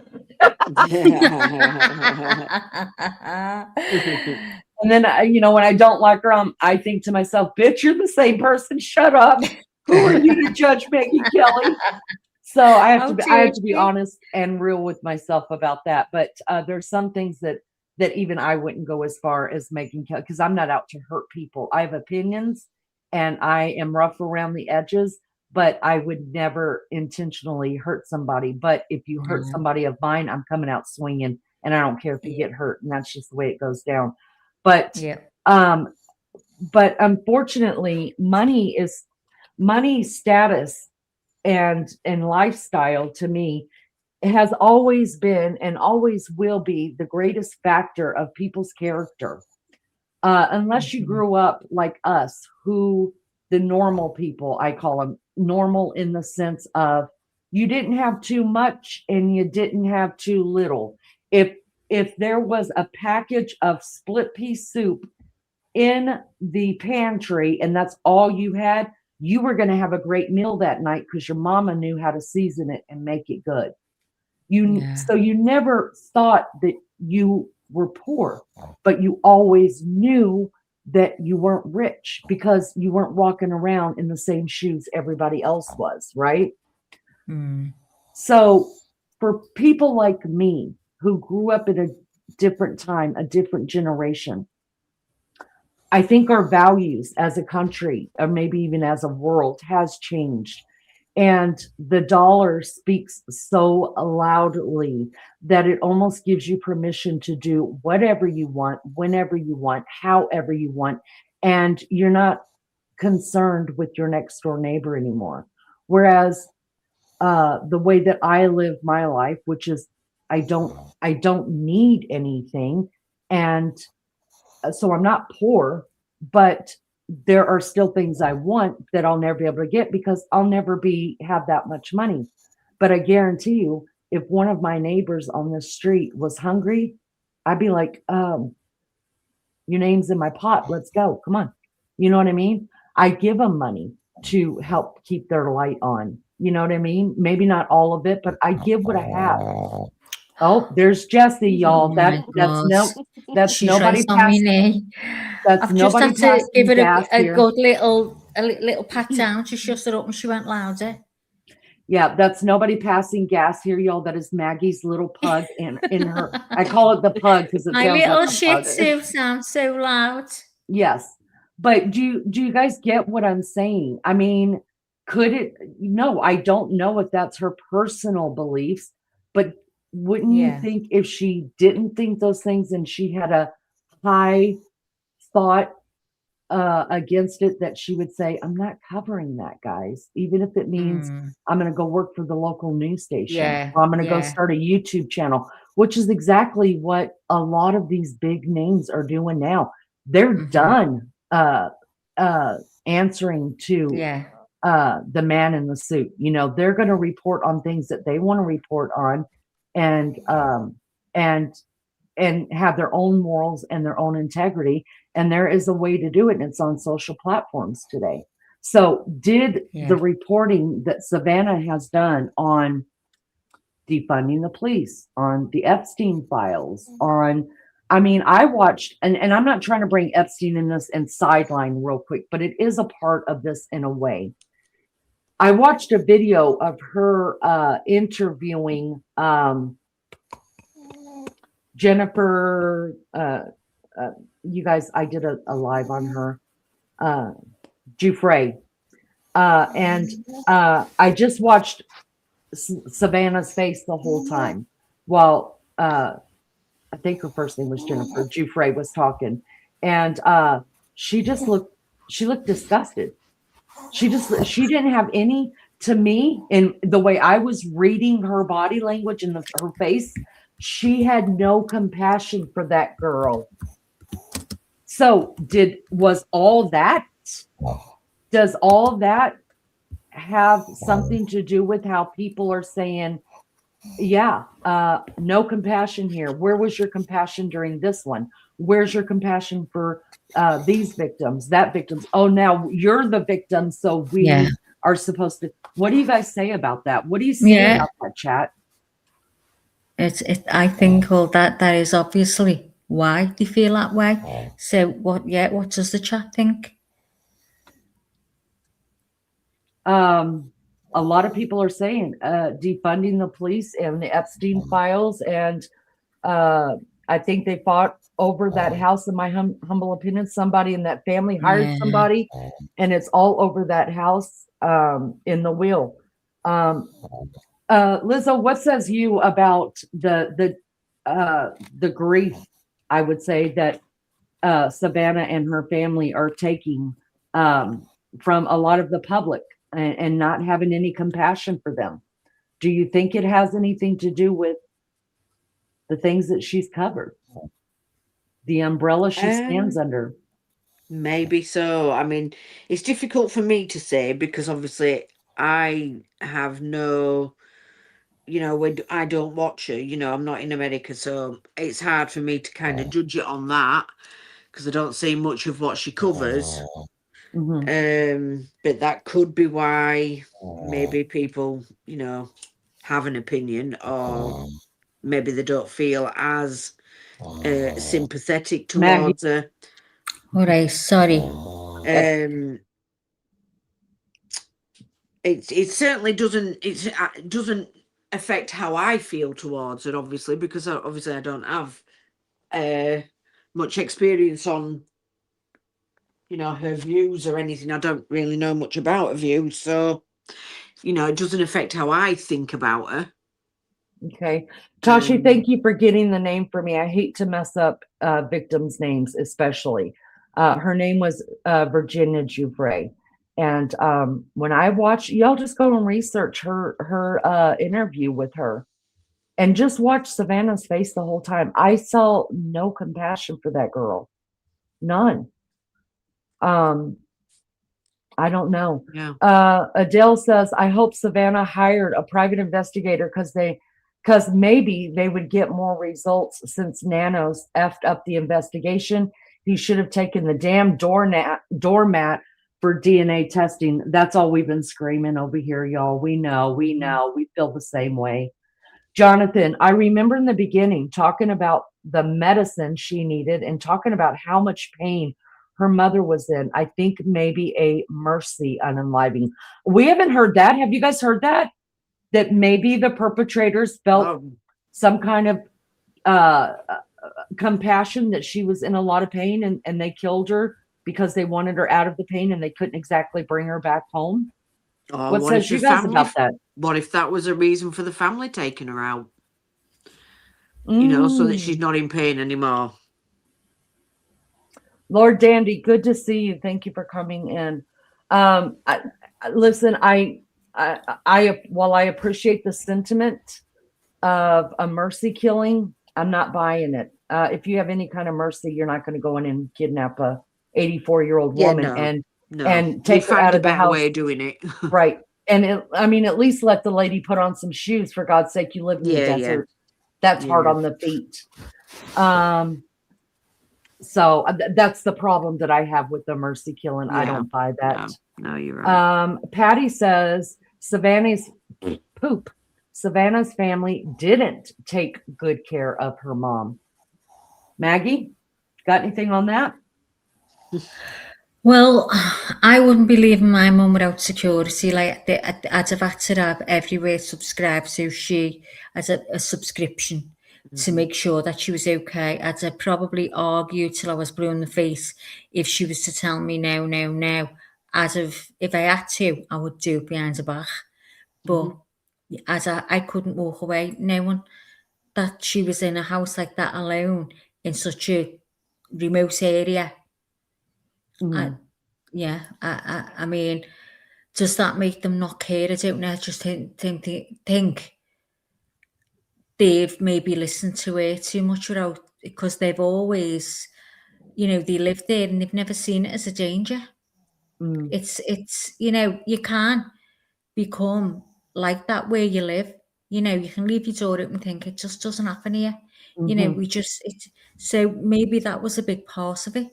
But and maybe I would have been the same, thinking, oh, she's okay, if she's safe, that's where the safest place she can be. But there you go, wasn't. No. I want to address this real quick. Summer, I hope you're still in here. I don't know if you are, or anybody else who thinks this of anybody on panel or in chat. Summer says, you people are disgusting. I kind of probably know why you would feel that way, but I would like you to answer people's questions as to they want to know why you would say it or why you feel that way. Listen, you have the right to feel that way. You absolutely have the right to feel like the way that we think, which is why I think you feel that way, because some of us are still blaming the family. And that's your right to think that way.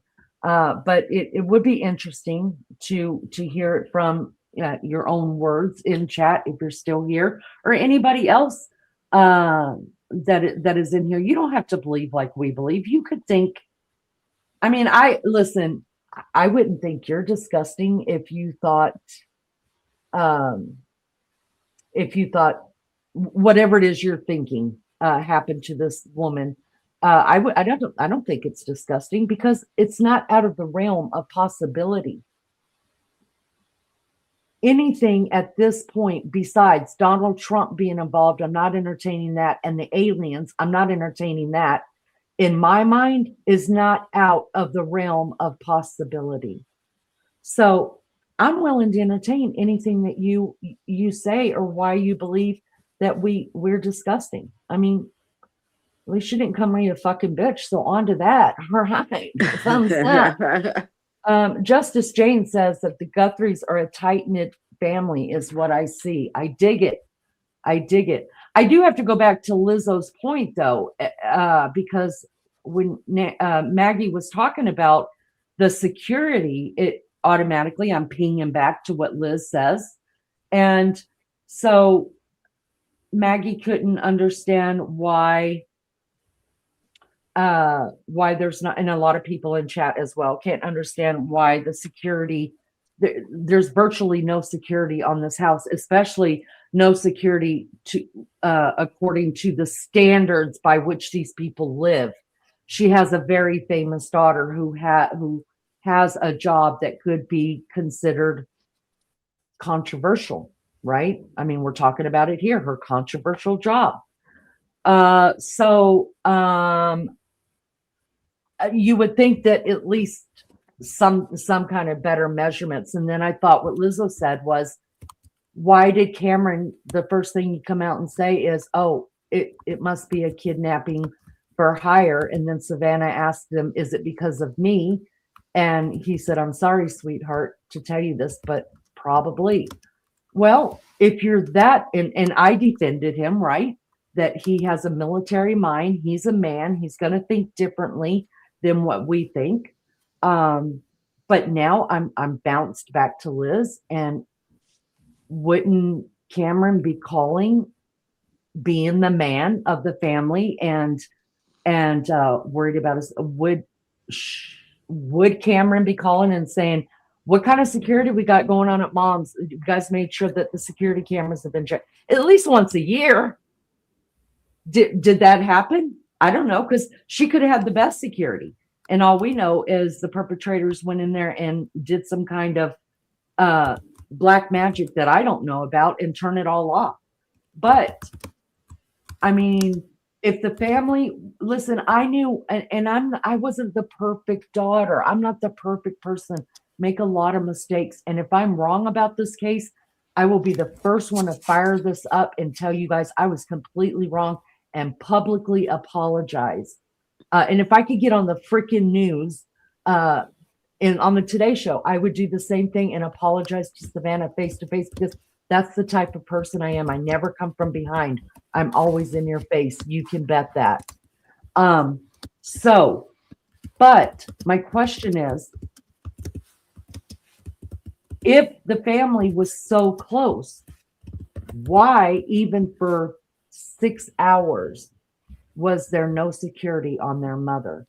And if the family was so close and the family took Annie and Tomasco took such good care of Mama, why was Mama allowed to walk into a house by herself, even if there's no thought of danger, but Mom has mobility issues? What if she fell right inside that doorstep and they didn't know it because they drove off? What says y'all? Sorry, Lee, I totally missed that. So go to Lizzo, sorry. Liz may be looking stuff up too.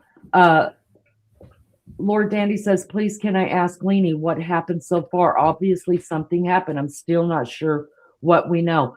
We're just getting, Dandy, we're just getting little tidbits. Most of what we know, we don't know. And we're just trying to fill in blanks. What is new about today was Savannah Guthrie, who is the daughter, one of the daughters of the missing 84-year-old Nancy Guthrie. Savannah Guthrie is a Today Show co-host, well known in our country, at least for her news reporting and all the other stuff that she does, her journalism. And not only that, I don't know if a lot of you guys know, Savannah Guthrie started out as a lawyer. Okay, she had, I don't know if she still does, but she was a lawyer. So not only does she understand crime from her line of work, she's got background in the judicial system. So what's new about today is today started a one-on-one interview with Hoda Kotb, who stepped into Savannah's job when her mother went missing, came out of retirement, took over her place as co-host on the show.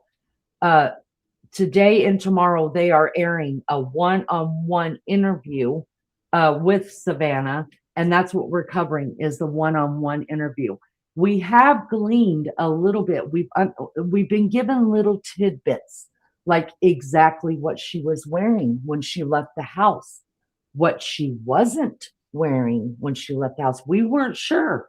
We were asking. I never even once thought about shoes, but we were asking, since she was taken, as Savannah says, in the dead of the night from her bed, one would assume that she was just taken out of the house in whatever she was wearing to bed. But then you think about, all right, there's a time lapse here. Time from the minute we see the perpetrator on the porch to the time that Nancy's pacemaker quits communicating with the phone. That's the timeline we have, which means that Nancy Guthrie walked far enough away from her phone. I don't know what the radius is. Maybe we should look it up.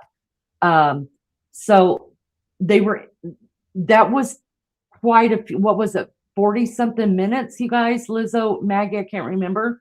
Was it a 40 something minute? Regardless. So I was thinking, were they in the house? 39 minutes or 41.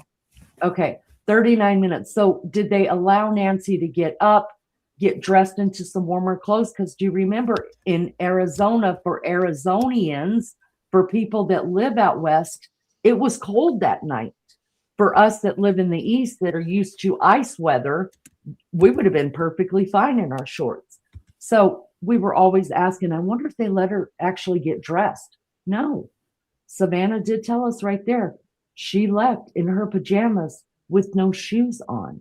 Oh. In the desert. Rocks. Just imagine the rocks alone. I mean, I've got 56-year-old feet, you guys. I don't want, and my feet are sensitive. I wear shoes all the time because I'm used to wearing them. So if I walk out in the yard, I'm like, I step on a freaking rock and it freaking hurts. So imagine an 84-year-old woman's skin on the bottom of her feet. Mm-hmm. So that's what has happened so far. Just getting little bit of tidbits that Savannah Guthrie is throwing us in this. So, Leni, the ransom notes that she thinks was genuine. Obviously, there was some that weren't genuine. Am I dreaming again, or was it said there was a what do they call it? You know, a deadline. Was there a deadline? Was that said? Okay, yes, right. Yeah, I think Lizzo was genuine. Lizzo. What so was the deadline? What was it about? I think Lizzo would know, because wasn't the first one that came in, they gave them days, like till Friday. Yeah. That was the one they believed was the genuine one, because they gave them certain key about things in the house. About things in house. But I think they've come to the conclusion the whole ransom idea is fake. Not Savannah. I think law enforcement and that don't believe that the ransom thing was real, because they never gave proof of life, and usually a ransom before you but how get would you know what was in the house, Lee? Well, they asked for but money. if it's not real, it don't matter, does it?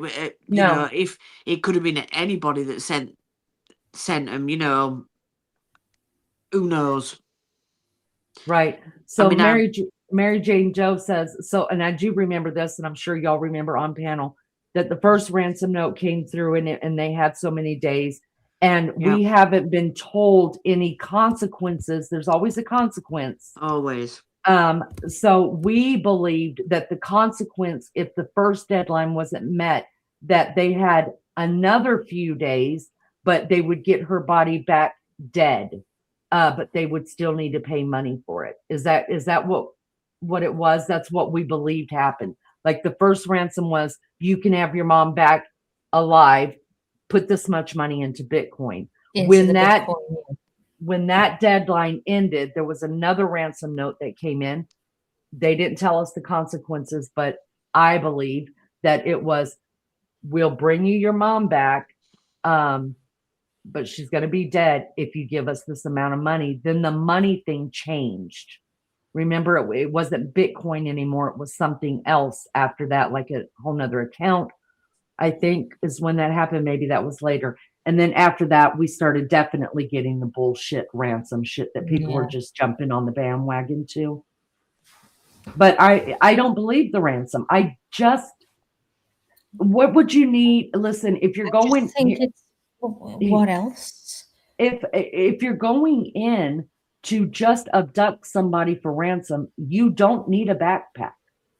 You need a gun. That's all you're going to need. The gun was enough to say, get up. And then I probably would have let her get dressed, because if I'm holding her for ransom, bitch, I'm going to need you to stay alive. You know what I mean? That's how I would look at it. I know that sounds harsh, but I'm thinking like a criminal now. If I'm going in to get somebody, I am going to have them get out of that bed. I don't need a backpack for that. Get out of bed. I'm going to have them put on shoes, different clothes, outfits. Go ahead and grab that medication, because I'm giving them 3 days to get me that money so I could bring you back alive. That's why I don't believe in any of that ransom bullshit that she was kidnapped for ransom. I don't. Well, Josh just said there about, which is making me think now, I mean, I don't know whether you've thought of it, but if they brought it in through the garage, meaning Tommaso, when he dropped it off home, then he came back, because she said, how do we know? And I said, because the garage door didn't open after that. How do we know they didn't go in and, you know, see to her, make sure she was all right before they left? Because I said the garage door didn't open. And she said, yeah, but what if he went in with her through the garage and then he came out the door? Which I never thought of that. Never thought about that either. That's a very good scenario. And that could have happened. And if he didn't, he in fact did walk in with her and get his mom settled and check everything and left through the front door and said, lock up, mom, then that would make more sense. And I will apologize. Absolutely. I never thought about that. Never thought about that. I never know. So good one, Joss. Yeah. Yeah. Thank you for saying that. Thank you for that. I never thought about that. Yeah. Mm-hmm. That's why you have these conversations. Because there are things that we can't think about. I saw something up here too, that I was going to say, but oh well, we'll just keep going. Idiots here. CPS, you're welcome to come in here and have any opinion you want to, but you're not welcome to come in here and be hateful to people that have a different opinion than you do. So bye and thank you for the view. Keep going, ladies. Sorry. Yeah, it's just true crime. We all met through true crime. It's what I watch it every day. It's not because I think I'm a detective or anything. It intrigues me when I hear about stuff. I think you learn by it, you know. And like you say, when we covered the Koberger case, there was so much learning on that, and it brings you to the next one, and you do pick things up. It's just an interest that all of us here have got. What's the harm in that? Everyone has interests and talk about it. So, and nothing said. But when it's true crime, it makes you the sick person or get over it. You're not going to, you're not going to solve it. We're not trying to solve. We're trying to solve it in our own heads. We'll never solve it in real life. Not going to happen, is it? But it's just something we like doing. And on top of that, if this was your mom missing, wouldn't you want me to do a live every day almost on it to keep her name out there and keep people looking and thinking and wondering and keep the police on their toes because I'm giving them bad press? Of course you would. Don't be silly. All right, we're done giving that much attention. Let's see. Jeremy's in here. He said, I just caught the last couple of minutes of the interview. It seemed more like an audition. Interesting. And then Magic says, I thought her interview was performative as well.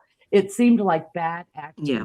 She brought things up that seemed like they were just to gain sympathy. I agree. Yeah. I'm not going to, the only thing I don't know if the tears were performative. I don't know if it was all a theatrical event.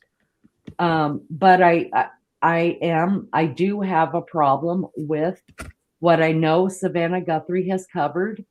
And she has done the very same things, not maybe dragged like what I do, because I have this platform and I can say anything I want to.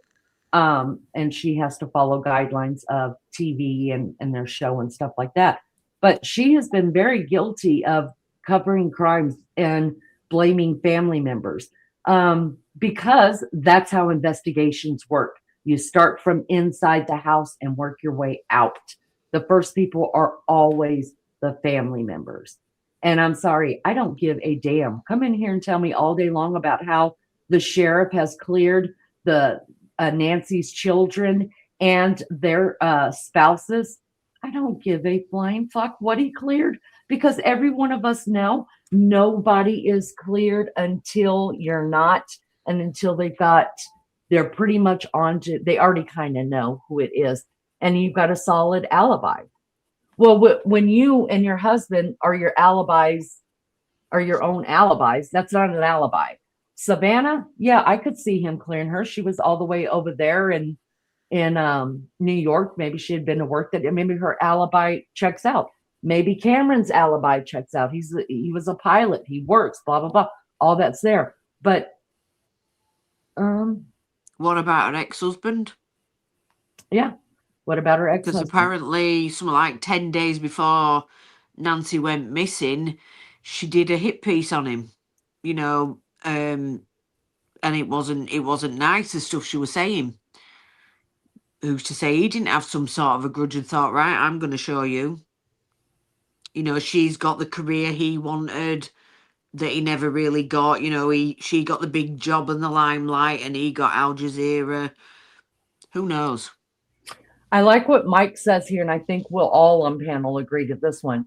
He says, here's a better question.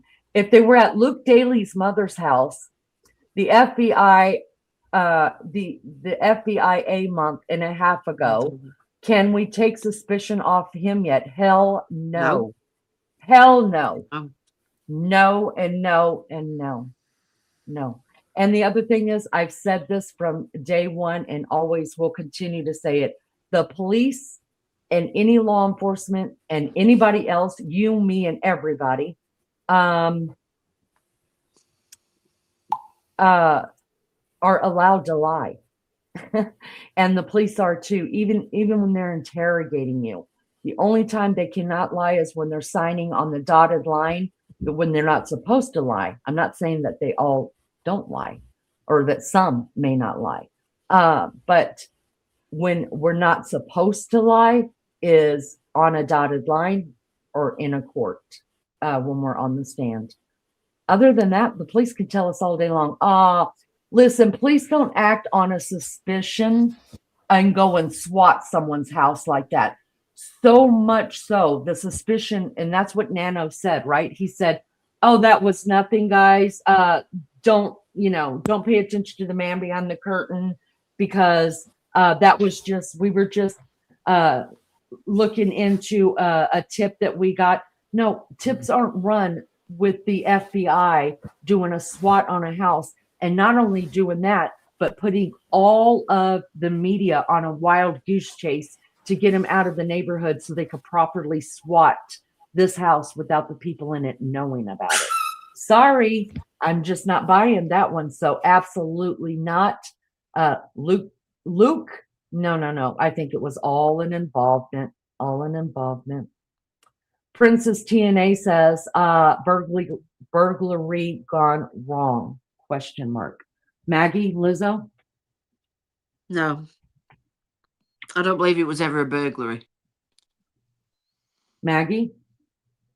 I don't believe it was a burglary either. No.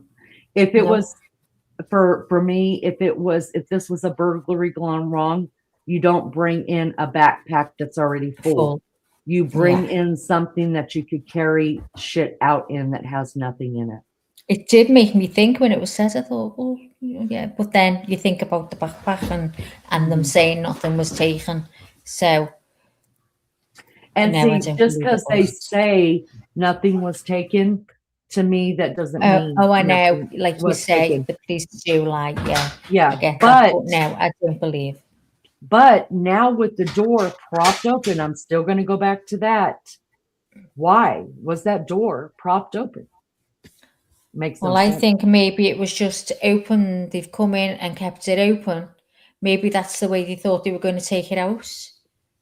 And then they decided to, maybe the car was round that way. They decided to bring it the other way for whatever reason. Who knows?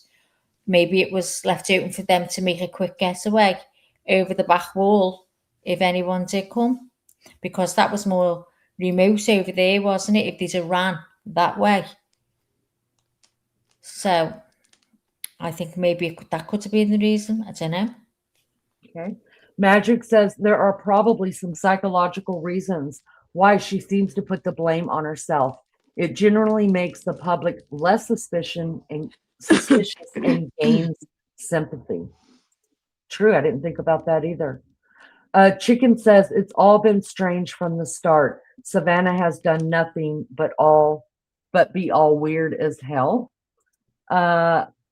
YouTube, hi, hey, good to see you again. Why would you be calling hospitals if her house damaged and security cams missing? Oof. Liz, you're good about that. You were breaking down what the family says they were doing and what they said. I mean, why immediately would you start calling hospitals if, surely the hospital, if I saw blood on the porch and the security cameras were damaged, you could clearly see that they were damaged. No, I won't be calling hospitals. My first call would have been police. Exactly. Because obviously they know the last time they saw their mom was hours prior. Mm-hmm. Your immediate thought would be, no, the hospital would have already gotten in touch with us. Let's call the police. Exactly. And then maybe call the hospitals. I don't know. But my first thought would not have been especially if one of my siblings said, I've already called all the hospitals. Don't worry about it. I wouldn't. That's already check that off the list. I always try to put things in baskets because I try to do too many things at once.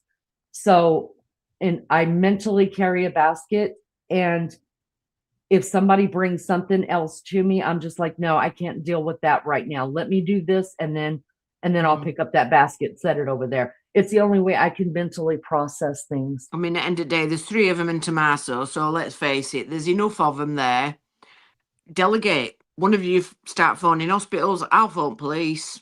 Right. Mm-hmm. Tasha wants to know, who's this ex-husband that you're talking about? I believe he's called Mike Orange. Mike Orange. Okay, y'all can look that up.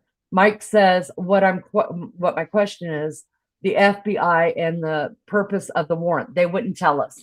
They won't tell us what the purpose of the warrant. It's all sealed. They want not even the people like the Luke himself, Luke's mother, their own lawyers cannot get that information because it's been sealed. That's how tight this shit is. Sasha says, good to see you, Sasha, again. Luke lied, and so did his mom in his interview with Brianna. Absolutely. We broke it down 100%. I believe he absolutely lied. Debbie says, yes, I'd be in jail if it was my mom. Oh, I would be camped out at the sheriff's office. This is only news I hear. YouTube about Nancy. Thank you, Lace. Wow. So nobody else is still talking about it. I didn't know. I didn't know because I watch a lot of Nancy Grace. Y'all know Nancy Grace is my boo thing. I love me some Nancy Grace. And then from there, I'm watching Brian Enton because, let's just face it. Brian has done his due diligence in every case he covers. I think he is very, I think he's got some integrity to him. I really, really do. And he lets you know right away, I'm being speculative. So I appreciate him. And then I watch Banfield too, because she cusses like me. I get her. I get it. I get her. And I think there's something to be said for these big names that say, you know what? Fuck you. I'm not working for you anymore. The words that I want to come out of my mouth, you're not censoring anymore. And I'm going to think for myself and start my own business off of YouTube with my reporting. She did it right. She's taking with her all of those resources that she's worked with through the years that trust her. But I have resources too. I got Lizzo and Maggie and my Mad Mods, and I got boots on the ground, Miss Barbara Smith over there, the matriarch of our channel that lives in Tucson. I got the FBI that lives right here in Tennessee, who answers every question that we need her to. She's a 20-year retired FBI agent. Y'all, we got it all here. But thank you for saying that. That's so kind of you, Debbie. Miss Thornton says, what if an accident happened when he dropped her off? So he went back and told Annie. And so they covered it up because they freaked out. So they hired someone after to get rid of her body and make it look like a burglary. Nobody's ever said that to me. What about you guys? What if an accident happened when you dropped her off? Well, I said that's what I said in the very beginning. Really? I said, I'm not even saying that he would have done it deliberate, but what if something happened in the meal, and then they've had to come up with something to cover it up, because I said I believed all three of them knew what had happened. Princess, no, honey, nothing was taken from the house. And we know her medication was not taken. Her cell phone, her keys, her phone, her iPhone, her iWatch, that actually, from all accounts, her pacemaker was hooked up to read on her iWatch. And that's how we have the timeline of maybe that's when they took her out of the house because it quit reading to that. So no, she had nothing personal to be tracked when she left that house. The Witches of Eastwick. Well, that's us. Oh my God, we are. I'm the cute. I'm sorry. As much as I love Cher and who else played in it? Was it Susan Sarandon? I love them. Listen, I'm going to be the hot Michelle Pfeiffer. I'm hot Michelle Pfeiffer in that. Okay. Just letting you guys know. Okay. Thank you. What if they did get her back after paying the ransom? That 84-year-old that was airlifted the night of the Range Rover, but they didn't know who did it and are trying to catch them. Yeah, that's another good one. Well, yeah. There was a lady that spoke to JLR. She came up to him and said, she's a nurse at the hospital, and she said that lady that was airlifted was definitely Nancy Guthrie. She was adamant. Yeah, and they wouldn't come out and tell us, but that is a huge possibility, and we've talked about that.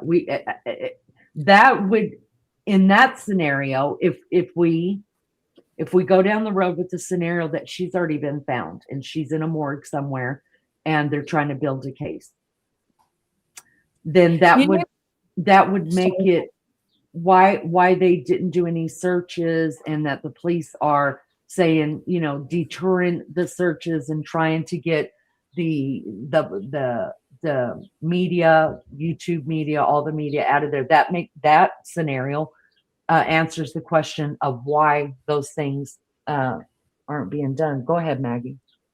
Talking about the watch,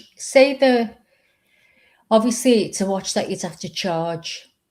So say the battery, it was just a night that the battery died, just happened to die, and that's what it was. Maybe she, like they've said all along, that she is local. Then does it continue to give readings if the battery's gone to the GP? How often does he get readings? Well, I think we talked about that once, and there were people in here. Well, Dot has a pacemaker, and she says every so often the GP does get a readout, but you can also connect. Like it wouldn't only be Nancy anymore. What if she? I think. Well, we don't know because we don't know. Does it mean doctor? Apparently, do you have to be in a certain radius for your doctor to get a reading, or is it that like it doesn't matter where you are, it gives a reading?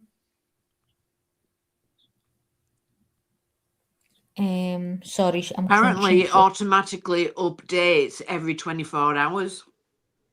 So I wonder if, and that's usually in the middle of the night, they've received any more updates, and obviously we haven't been told about it. I'm just wondering, has she got to be in a certain, it's Bluetooth connection? Yeah, but I mean, if tomato hot sauce dude and Annie are the caretakers of her, wouldn't you think that they would also have the link sent to their phone? Definitely, yeah. But what I'm saying is, does your doctor get a report every now and again of a reading of what's going on? And if he does, how often does that happen? And do you have to be in a certain, a certain area, so many miles away in order for him to be able to get that? Or doesn't it matter where you are? Because they've said that they believe that she's close. I mean, that's been said numerous times. So I'm just wondering, because they went over with the helicopter with the, what is it called? We were talking about it, Lizzo. Yeah, sniffer helicopter.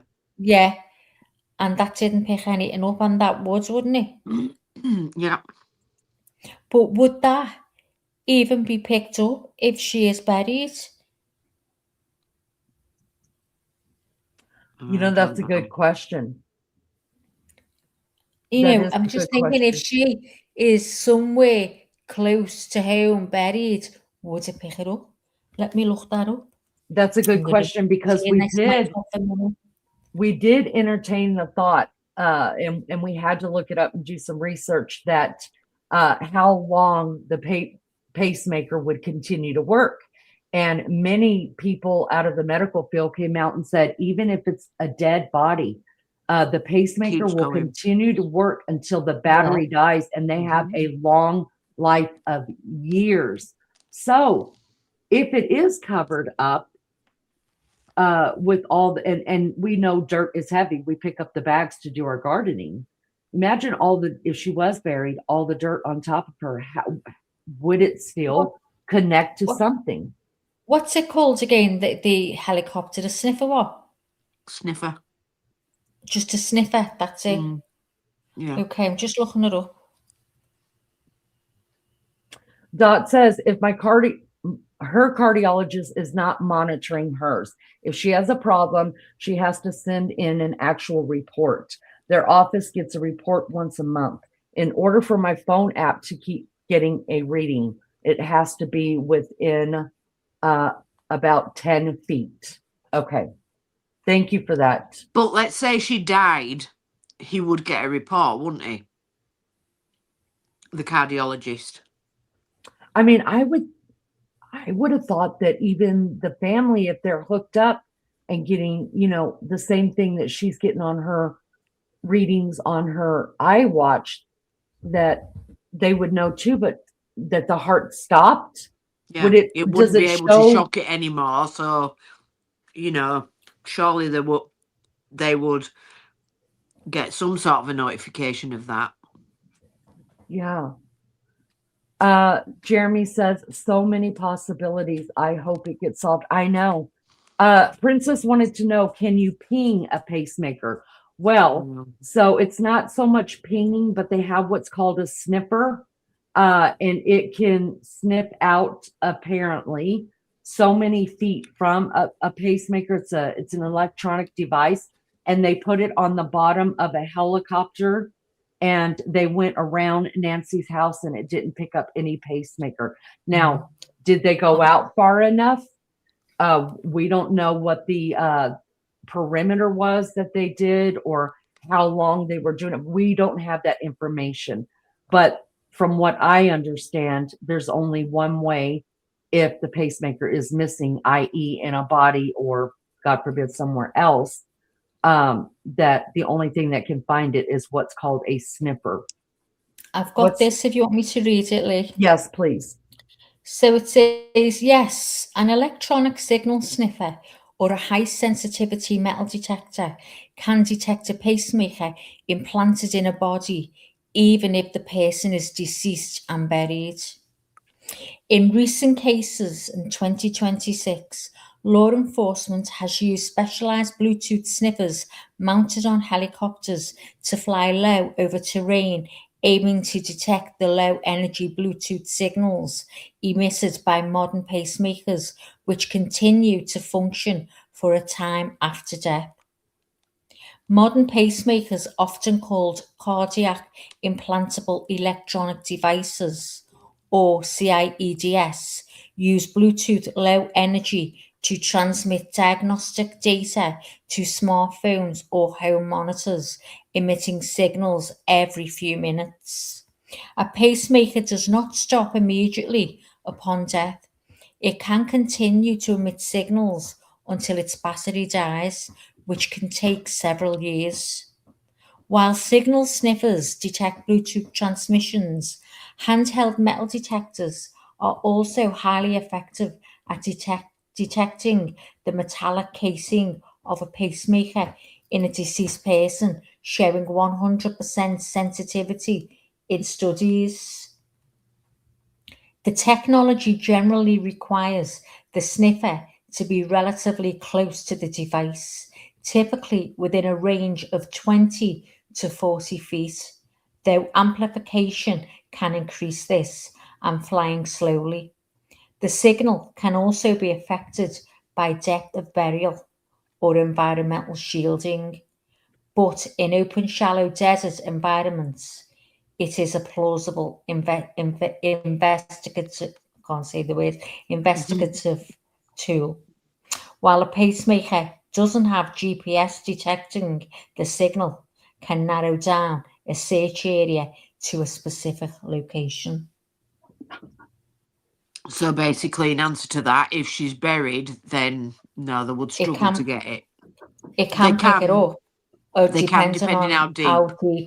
Yeah. Mm-hmm. Well, just so you guys know, I heard, I don't know how true it is, but I was watching some graveyard stuff because y'all know my morbid curiosity, and they said they are actually burying people. It used to be 6 feet under. They're not burying them that far down anymore. What? Oh my God. 221, bless my baby. June. Miss June's in the house, y'all. Hello, Miss June. Good to see you. Thank you for being here. Thank you, everybody, for being here. We appreciate you guys so much. You guys just rocked the Casbah. Let's see. They took out brown bags of evidence out of Annie's house, plus sprayed it with luminol. Why? Well, because they were the last people to see her, I guess. Mm-hmm. That's what I would think too. And if they killed her in the house and they cleaned up blood, it would still show. Mary Jane says maybe they were just covering all their bases. They should. There's a whole bunch of bases that are left uncovered, though. Let's go, girls. Let's go cover the bases.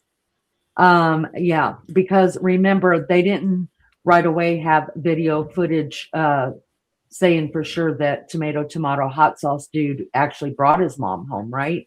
So the first step would be to look at the last place she was known to for sure be alive, and that would have been at their house. So they want to make sure there was no foul play there at the house, and then they ended up getting the surveillance cam information, which I believe completely 100%. They have way more than what they're telling us they have, and they're just sitting back. I think they know, you guys. I think they know.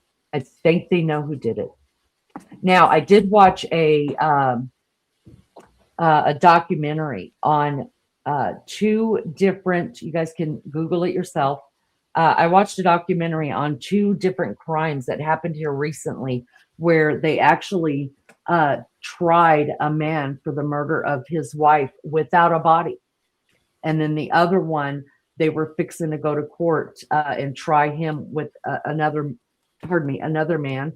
And they ended up finding the body days before court started. So that changed everything. I don't remember if he went ahead and pleaded out or not, but they absolutely can try you. They just got to have the courts go ahead, show enough proof that, yes, we know she's dead. Here you go. If the court signs off on it, if they feel like they can build a case against you without the body, they will certainly do that. It's just like the, I mean, there's been many of them. I don't really like that tactic, to tell you the truth, because there's always a what if. But I mean, if you're seen on video with a dead person in your car and then you're going through a McDonald's, and then you can't find the body, I can see certain things, because listen, you're always on a camera somewhere unless you're being abducted. Think of it that way. You're on a camera 24 hours a day, even in your home. If you've got any smart devices, you're being listened to, unless you're being abducted or a crime is being committed against you.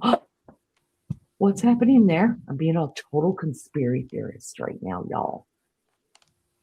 Maggie, you got anything? If not, we are going to pull up some Banfield. It's saying it's not, it doesn't say either way. It just says normally when a body's buried 6 feet, that's usually enough to stop it. And if buried anywhere else, by murders or whatever, it depends if the soil is wet, damp. That can affect. So it's invalid. You can't answer it one way or the other until you give the right environment. So well, and usually, and nowadays, they take out, even if your body's going to be buried, they will ask the family, I think, or maybe in some states, somebody can look it up. Is it law to take out medical devices such as a defibrillator or well, Lou already answered that, didn't she? Yeah, but that's in her country. It's different. It's different in the States. And for us, it's not only different for our country, we have different laws for each state. The only thing that I think stands is if you choose to be cremated and you've got any kind of metals in your body, a pacemaker or a wrought iron up your back or something like that, all that, of course, is going to burn down. And the family's asked, do you want this stuff or do you want us to dispose of it? But I'm not sure what I've just seen someone here in Arizona, which is part of this. Someone said, I have a pacemaker since 2014. You have to have it turned off after death and taken out. You can donate it to animals, not humans. Now that's exactly what Lizzo told us. But I mean, not Lizzo, I'm sorry, Lulu, I'm trying to find out where this is. Lulu is another source of ours, y'all. She used to work for the medical examiner's office, the coroner's office. She used to work for all that. So she's very knowledgeable upon dead people and how the bodies are treated once in their custody. So y'all, we've just been blessed by all these people that have that we knew way before we ever thought we were going to be doing true crime, that God just put us all together and here we are. Rapper, I don't handle the wrenches, honey. That is up to Melly Joe handles all the wrenches. I don't give out wrenches. I don't take away wrenches. That is all on Melly Joe. Like I said, everybody plays a part here, and she's the lead mom. She does all that. All right. So if we're done with that, I just do want to agree with what that person in chat did say. Luke, so I'm thinking maybe she's from our country who said that they take the pacemaker out and turn it off. That's also what Lulu said, that in their country, which is Australia, they would take the pacemaker out and turn it off. Maybe for this very reason. Okay. Patty said, yes, all medical devices are removed by medical examiner or mortician, but in the US, they reuse the pacemakers. Well, we looked that up because we were horrified. I'm not going to lie. I don't want any dead people's pacemaker put it into my body.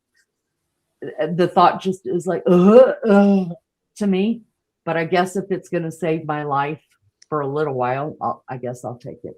All right. We are going to, hi, Sam, I am. Good to see you. Thank you, everybody, for being here. We're going to listen to what old Banfield had to say herself about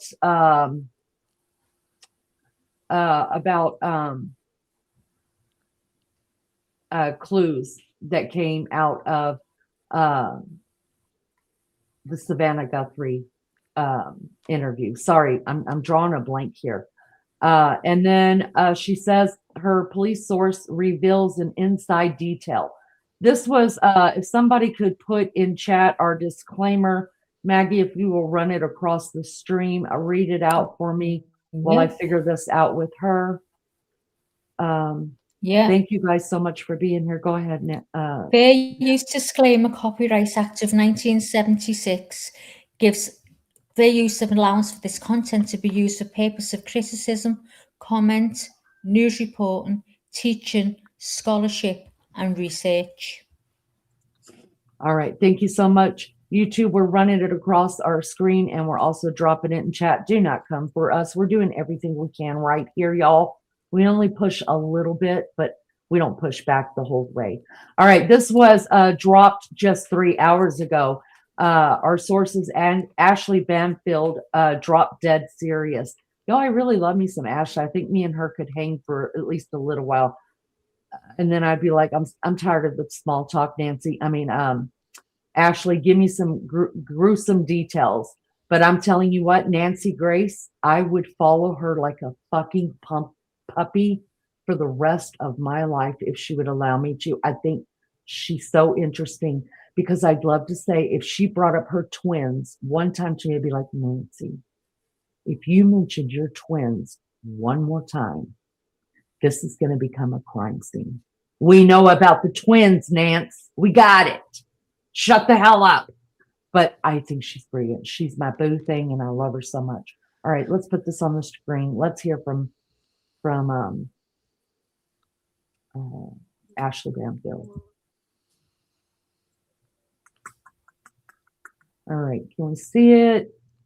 Yep, I'm going to make it bigger. You guys watch your own ears because I cannot control your volume. I can only control what's happening right here. All right, let's go.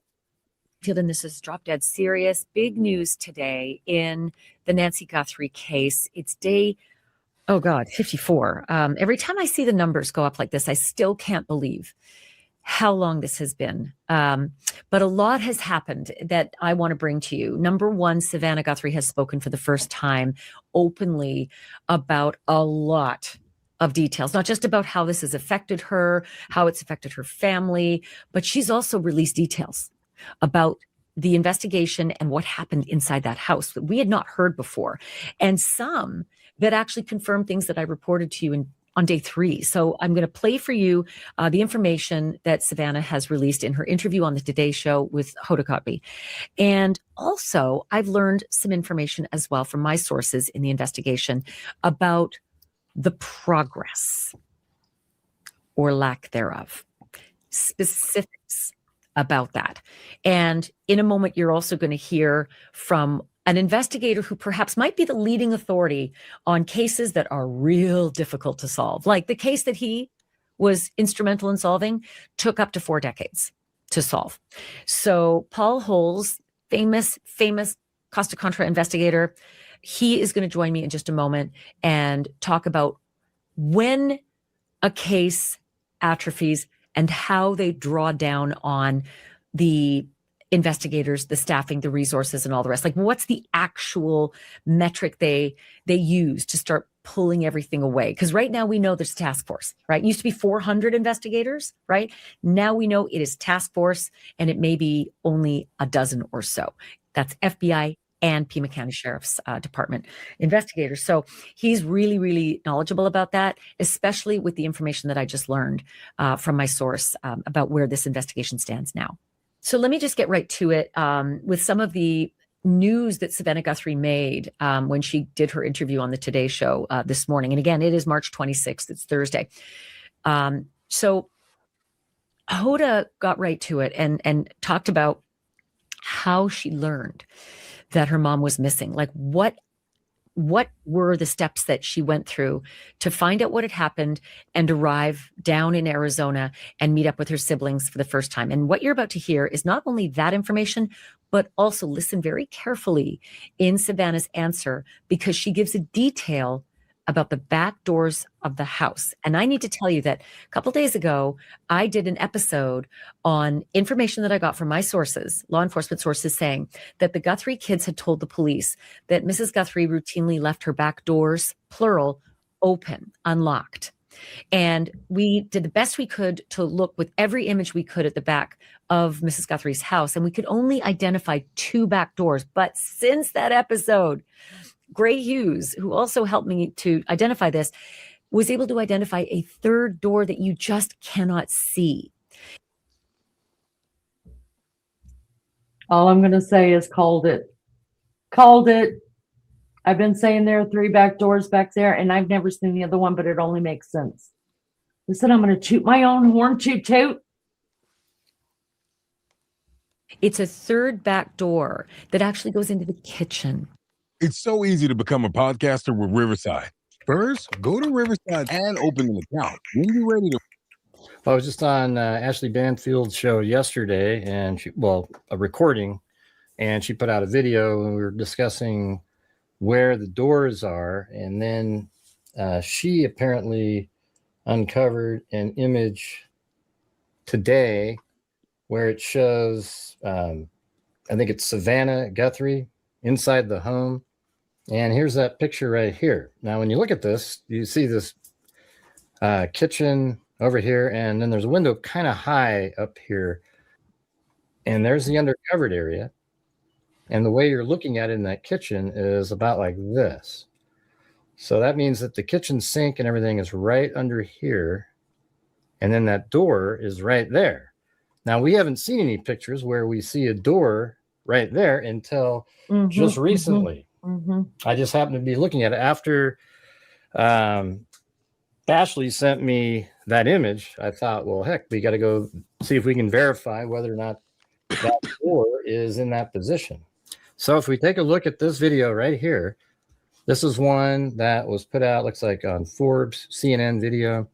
And this is the slider that goes into that living room area just as you come into the house, or maybe family room. I think it's probably his living room.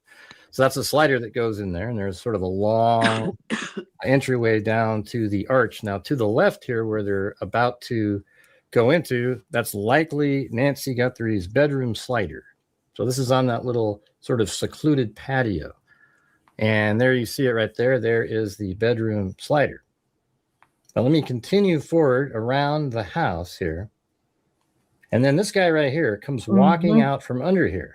Now, I didn't notice it before, but look right there. There's a door Yep. And that matches exactly where you would predict the door would be based on an image. There's another back door that goes into the family room behind that outdoor patio. And then there's a third back door that goes to a garage or a storage room. At least that's what the old plans say. So there's 3 back doors. And if you listen to Savannah's answer, you will hear her refer to back doors, plural, being open. Take a listen. And my sister called me and I said, is everything okay? Mm-hmm. And she said, no. She said, Mom's missing. And I said, what? Yeah. What are you talking about? She said, she's gone. And she was in a panic. I was in a panic. I'm like, call 911. Yeah. She's like, I did. We've called them. They're here. And we thought that she must have had like some kind of medical episode in the night, and that somehow, the paramedics had come because the back doors were propped open, and that didn't make any sense. We thought maybe they came and there was a stretcher and they took her out the back, but her phone was there and her purse was there and all her things, and it just didn't make any sense. So, Annie and Tommy had already called all the hospitals, but then I'm like, I'm going to call the hospital. So then I started calling the hospitals, and the police were there and talking to her at the same time. And it was just chaos and disbelief. I was fascinated to hear that. On day 3 of this investigation, my source told me back door wide open. Now I've had 2 other law enforcement sources who've confirmed back door wide open. And here is Savannah saying back doors, plural, propped open. So just a very interesting piece, to the puzzle from Savannah herself. I also want to play for you now what Savannah said about the condition of her mom. We heard early on that the Pima County Sheriff, Chris Nano, said that Mrs. Guthrie couldn't walk 50 yards without help. Well, Savannah got more specific about her mom's medical condition and her mobility. Have a listen. I mean, from the very early moments, Annie and Tommy were saying this isn't that case that you are used to where someone wanders off. She can't wander off. Mm-hmm. My mom, she was in tremendous pain. Yeah. Her back was very bad. She was trying to, on a good day, she could walk down to the mailbox and get the mail, but most days not. So there was no wander off. And the doors were propped open. Yeah. And there was blood on the front doorstep. And the Ring camera had been yanked off. Yeah. And so we were saying, this is... Do something. This is not okay. Yeah. This isn't... Something is very wrong here. Yeah. Did you hear that last bit that Savannah said, what she mentioned, that front doorbell cam had been yanked off? This is still a big mystery. My source on day 3 said the cameras had been smashed. I took that once we saw the empty bracket to mean maybe smashed off the mount, maybe something had been smashed off, because Fox had reported that there were glass fragments below that front doorbell mount. And then eventually the mount was seized and taken into evidence, but not for weeks. There is Savannah saying that it was yanked off. And every time I see that perpetrator going back to the garden and pulling up some of the weeds and then holding them in his fists and coming towards the camera, and then you can see his fists working with it, I keep thinking he's using it as a vine to get between the camera and the mount and yank the camera off, because you can't get your fingers between it. It's too narrow. The Nest cam and the mount are too narrow. They're like the width of a quarter. So I wonder if Savannah thought that too, or saw different video than we saw, or more video than we saw. Who knows? But maybe she's come to that conclusion that camera was yanked off. Just a very interesting detail at a time when there are so few details. Obviously, this is such a painful interview for Savannah. I think every day is just excruciating. And she's already mentioned that at night she wakes up every night and that it's excruciatingly painful. Savannah then talked about If you have never tried Laura Geller Foundation, this is the perfect opportunity. Guys, it's on. How? Let me just stop right here. Okay, yeah. Listen, I thought that I may be the one that has confused people about the sliders, because I have said all along that looking at the back of the house where the awning comes over, and there's porch furniture, some really nice porch furniture right in the center of the back porch back there in the backyard. Behind that looked to me like sliders. I thought that was a slider back there. Liz and Maggie have already gone over that before. They proved it. They brought up pictures, close-up pictures. It is, in fact, as they said, it is a window. The sliders that we are seeing are, if you are looking directly at Nancy's front door from the street, you look over to your left side, you will see a little, like what I would call a courtyard.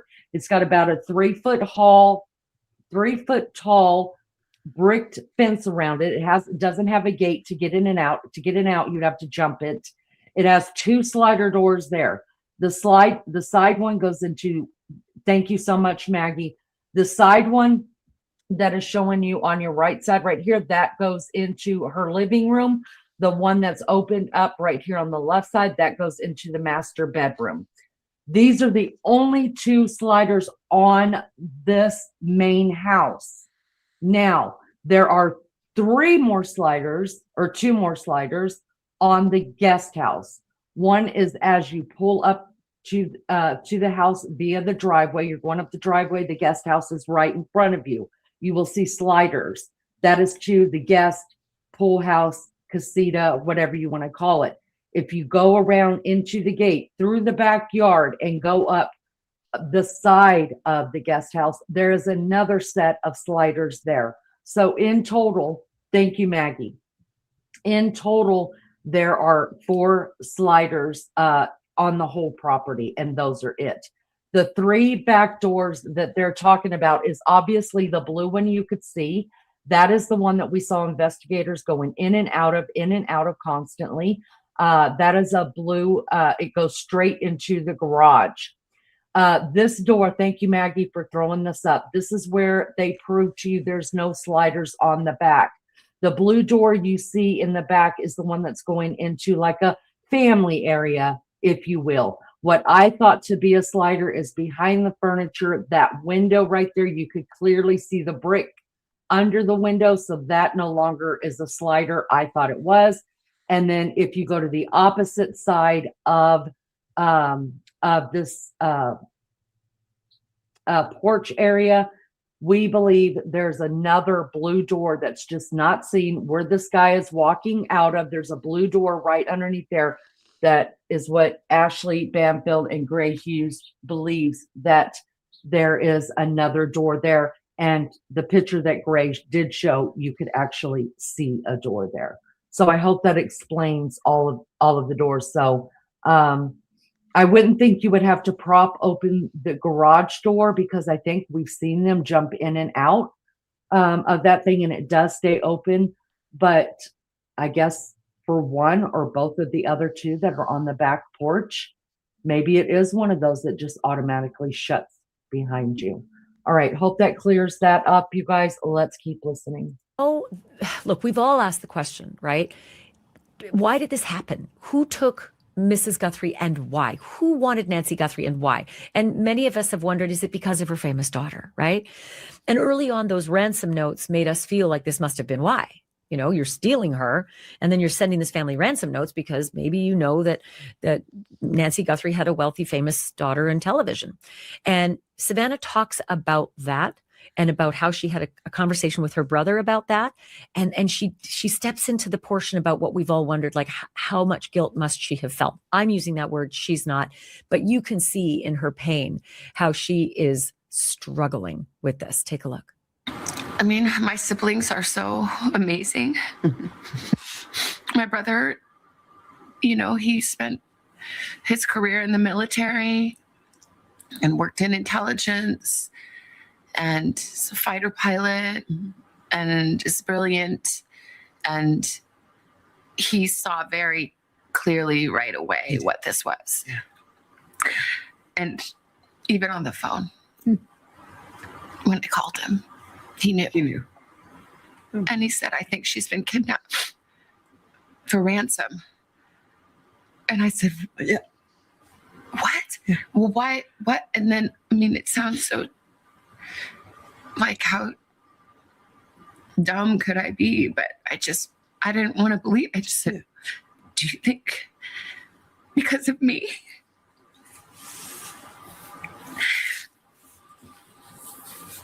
And he said, I'm sorry, sweetie, but yeah, maybe. But I knew that. You did. I hope not. I mean, we still don't know. Honestly, we don't know anything. No. We don't know anything. So I don't know that it's because she's my mom and somebody thought, oh, that girl, that lady has money, we can make a quick buck. I mean, that would make sense, but we don't know. But yeah, that's probably, which is too much to bear. To think that I brought this to her bedside, that it's because of me.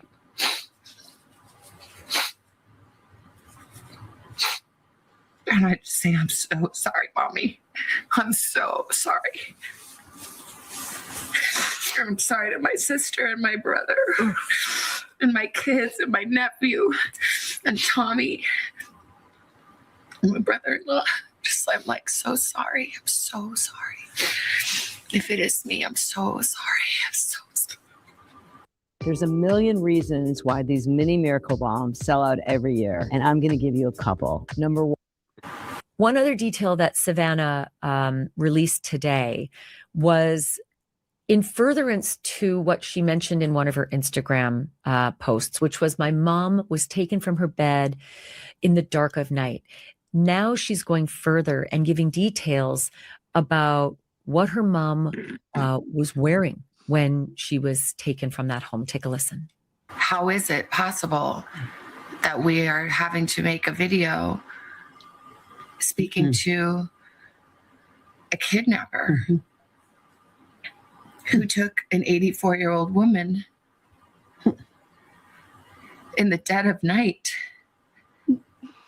in her pajamas with no shoes, without her medicine, this little person, and to beg for mercy. That's new. Pajamas and no shoes. That is new information, because I think about Mrs. Guthrie being taken, if she was walking that stone path off of her front entrance, her tiled front entrance outside her front door, that would not be the kind of thing you'd want to walk on with bare feet without shoes. So it's painful to think about, an 84-year-old woman being forced to walk over those stones without her shoes, or God forbid, being carried for whatever reason. But that is a detail we didn't know until now. And Savannah spoke specifically about the whole ransom piece, because we're well into the end of week 8 right now, and many of us have sort of felt as though the ransom piece has fallen away. There hasn't been any mention of it. The alleged ransom seekers never gave proof of life, never gave a second communication to say, okay, well, this deadline is passed now. We'll give you a proof of life or a photo. And that's all that Savannah and her siblings asked for, right? If you're real, you have to tell us that you're real, and you have to give us proof that you have my mother. And so she speaks to the ransom piece, because while we may have all moved on from it, it doesn't feel like Savannah has. There are a lot of different notes, I think, that came. And I think most of them, it's my understanding, are not real. And I didn't see them. But, a person that would send a fake ransom note really has to look deeply at themselves. Yeah. To a family in pain. But I believe The 2 notes that we received, that we responded to, I tend to believe those are real. Really?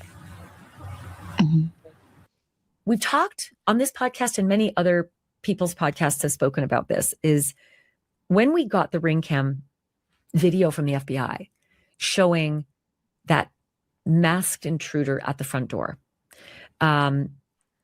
It was absolutely terrifying. I remember the day. I remember someone saying, my God, it looks like a scene out of the movie Fargo. It's so scary, just this terrifying masked man. And then we went further to imagine, once we learned from Savannah that her mom had been taken from her bed, what must that have been like? The fear that you can't even imagine opening your eyes and seeing that when you're in your safest space, right? Not only in your home, but in your bed. And Savannah addressed that directly. I mean, it's just absolutely terrifying. Yeah.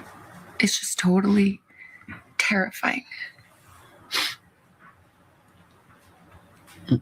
And I can't imagine that is who she saw standing over her bed.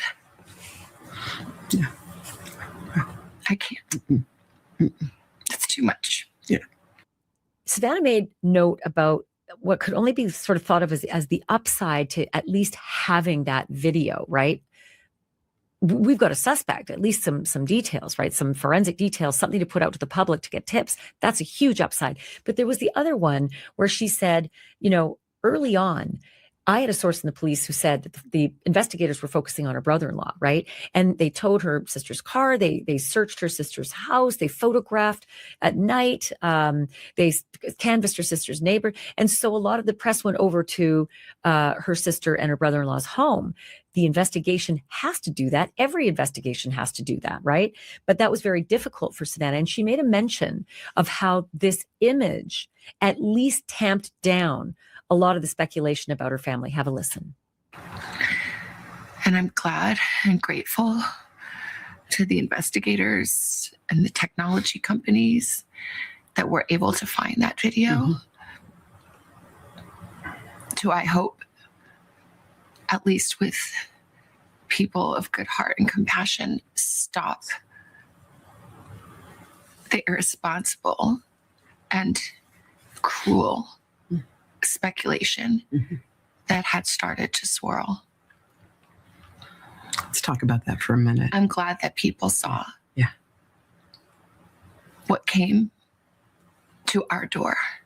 When you talk about the cruel speculation, the whispers, the innuendo that it was somebody in your family, how did you weather that? It's unbearable. Yeah. And it piles pain upon pain.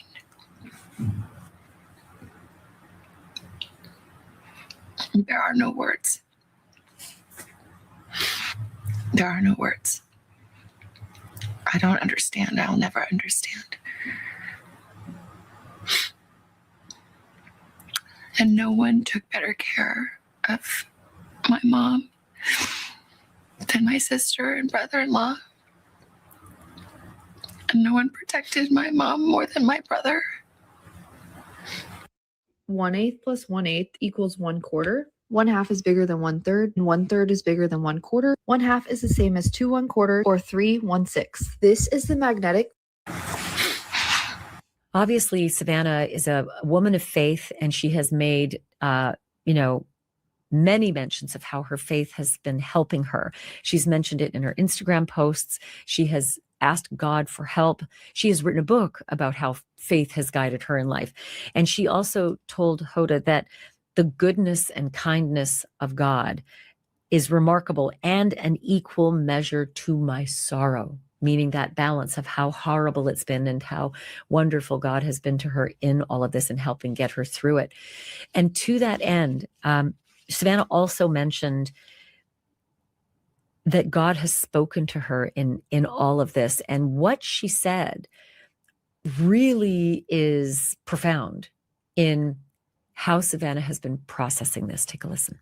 As I said to myself, I can handle anything, God. I can handle anything. I just can't handle not knowing. We can't handle not knowing. Yeah. I have to know. And I heard a voice. And it said, you do know where she is. She's with me. She's with me. So whether she is on this earth still, or whether she is in heaven, I know where she is. I know who she's with. But we need to know. Savannah also spoke about the home, the family home. And if you didn't already know this, this was where she and her siblings grew up. She even talked about how when she was 16 years old, she came home and her mom and her sister Annie were on the couch crying because they were about to tell her that her father had just died suddenly. Just an earth-shattering moment in the Guthrie family. Something that she said actually helped her mother prepare Savannah and her two siblings for difficulties in life. Obviously, this one being the most difficult. But here's how she talks about this Tucson home, their family home, and how special it was to her mom. My mom loved and treasured that house in good years and lean years. They were able to hold on to that house. That's my mom's safe haven. It's really hard to see that violated, and the terror that she must have felt is unbearable. It's unbearable. Hoda also asked Savannah about the decision to finally get on a plane and go back home to New York. I mean, imagine yourself for a moment. You've been living this nightmare for weeks and weeks on end in a temporary residence with your siblings with no answers, total confusion and terror, missing your mom, wondering, and your mind would race to the worst things. And eventually you have these children and a life and a family and a job and everything back up in New York that you're going to have to return to. But that decision of when and how hard that decision must have been. But here's how that part of the conversation went. I looked out the window of the airplane and just thought, where are you? Yeah. That desert, that beautiful desert that she loves. Where are you? Yeah. How could I leave you? One of the difficult things Savannah mentioned was that she moved houses many times. We hadn't known that either. We knew that originally she'd been staying at her sister's home and then moved to a very private and secluded place, but we didn't know that she had moved many times. And then Hoda asked her a very specific question about how she thinks the investigation is going, because I read a comment earlier underneath in the podcast, one of the podcasts I'd released, and someone said, have you noticed that there's been no mention about the sheriff and the work that the sheriff's doing? And I started to wonder, I wonder how Savannah feels about that. And Hoda asked her directly. Well, it's still going. Yeah. And people have worked tirelessly. Take your bra off and switch to this one now. This bra lifts your bust like no other. From this to this in 1 second. Low lift, mid, high, you control it, not gravity. Just hook it to your ideal. Tirelessly. And we see that. But we need answers. We cannot be at peace without knowing. And someone can do the right thing.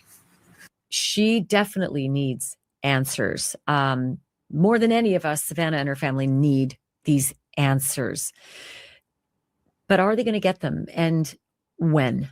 How long? And so this is the key, right? As we move forward and we watch what's happening with the Pima County Sheriff's Department and the FBI and the task force that they've assembled, which is small, hell of a lot smaller than the 400 investigators several weeks ago. Now we're down to maybe a dozen or so, maybe 5 or 6 from the Pima County Sheriff's Department who now work in the Tucson field office of the FBI with, I don't know, a handful. They haven't given us the numbers, but it's the Tucson field office. It's not the Phoenix one. Many of the agents returned back to the field office in Phoenix. So the atrophying of a case is real. It's a thing. It is the natural order of things in an investigation because crimes continue and other crimes need investigating. And to that end, a source in the investigation has said, and this is a direct quote when asked, where does the investigation stand? The direct quote is, "We ain't got shit." That's one of the investigators in the investigation. We ain't got shit. And it is hard to hear that because all the while I have imagined that they've got really strong leads that they are pursuing, that they're close to getting, right? Like Koberger. We did not know they were following him across the country, that they pulled his father's garbage, and that they were parked outside his door and that they were grabbing him until they grabbed him. Like, we didn't know all that was happening under the surface of the water where the ducks paddle under the water feverishly, but it's calm up above and you don't know. We did not know that. And I assumed that was happening in this case. I assumed that there's something happening with this task force, that they're getting closer. But then to hear that, we ain't got shit, that dashed a lot of my optimism for now, because I know there are ebbs and flows. There are ebbs and flows, and I know that because I talk to people like Paul Holes. Paul is a former cold case investigator for the Contra Costa County Sheriff's Office, and he is well known across this country, around the world, for his work solving the Golden State Killer case. Took upwards of 3 to 4 decades to catch that killer, but they did it, right? That trail went cold for weeks, then months, then years, then decades. And he's the guy who was instrumental in helping to bring that case to an end and finding that person and putting him away, despite the fact he was in his 70s. So I called him about the "we ain't got shit" comment, right? Should I be optimistic? Should I be dashed about this investigation at week 8? And he's got some really interesting things to say about that. So you're going to hear his perspective on A, what it means, B, where it's going, C, how things draw down in the natural order of investigations as life continues and other crimes continue and the taxpayers need resources elsewhere, how things shrink when they expand, how they shrink again. So he's going to tell you about that in reference to the Guthrie investigation. But also, I asked him a few other things about my source and the information I learned earlier this week, which was that the blood pattern outside the front door, which is on the entranceway of her home, outside her front door, the blood spatter pattern that goes down the front walkway, how my source said it is replicated inside the home, right over the threshold and into the front entrance, hallway, foyer, however you describe the front entrance of someone's home as you get inside, that those blood droplet patterns are identical right there. I've learned where in the house that blood was, and it's right inside the front entrance of the home, the foyer, the hallway, whatever it is, but nowhere else. It starts there at that front entrance inside. It goes over the threshold and outside onto the outdoor patio tiles and then down the walkway. So I asked Paul about that because it turns out Paul is also a blood spatter expert. So he's going to weigh in on that.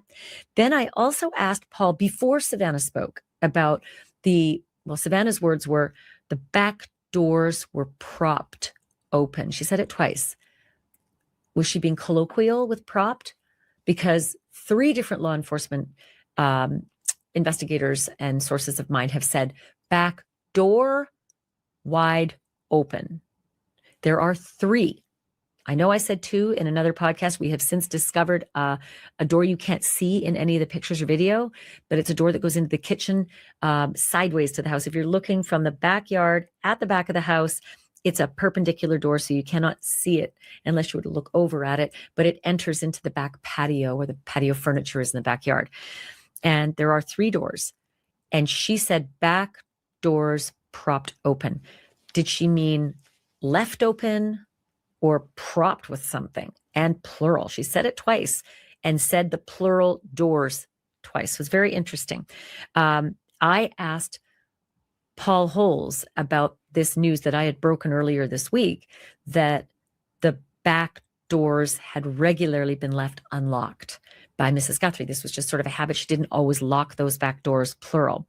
And I asked Paul to weigh in on that as well in terms of a victimology and, suspectology, if there is such a thing, how they factor that information into the investigation. So with all that, here's my conversation with Paul Holes. Hey, quick note from my sponsor. Want you to do an experiment. The next time you're in your kitchen, do me a favor, go grab a box of your favorite cereal and then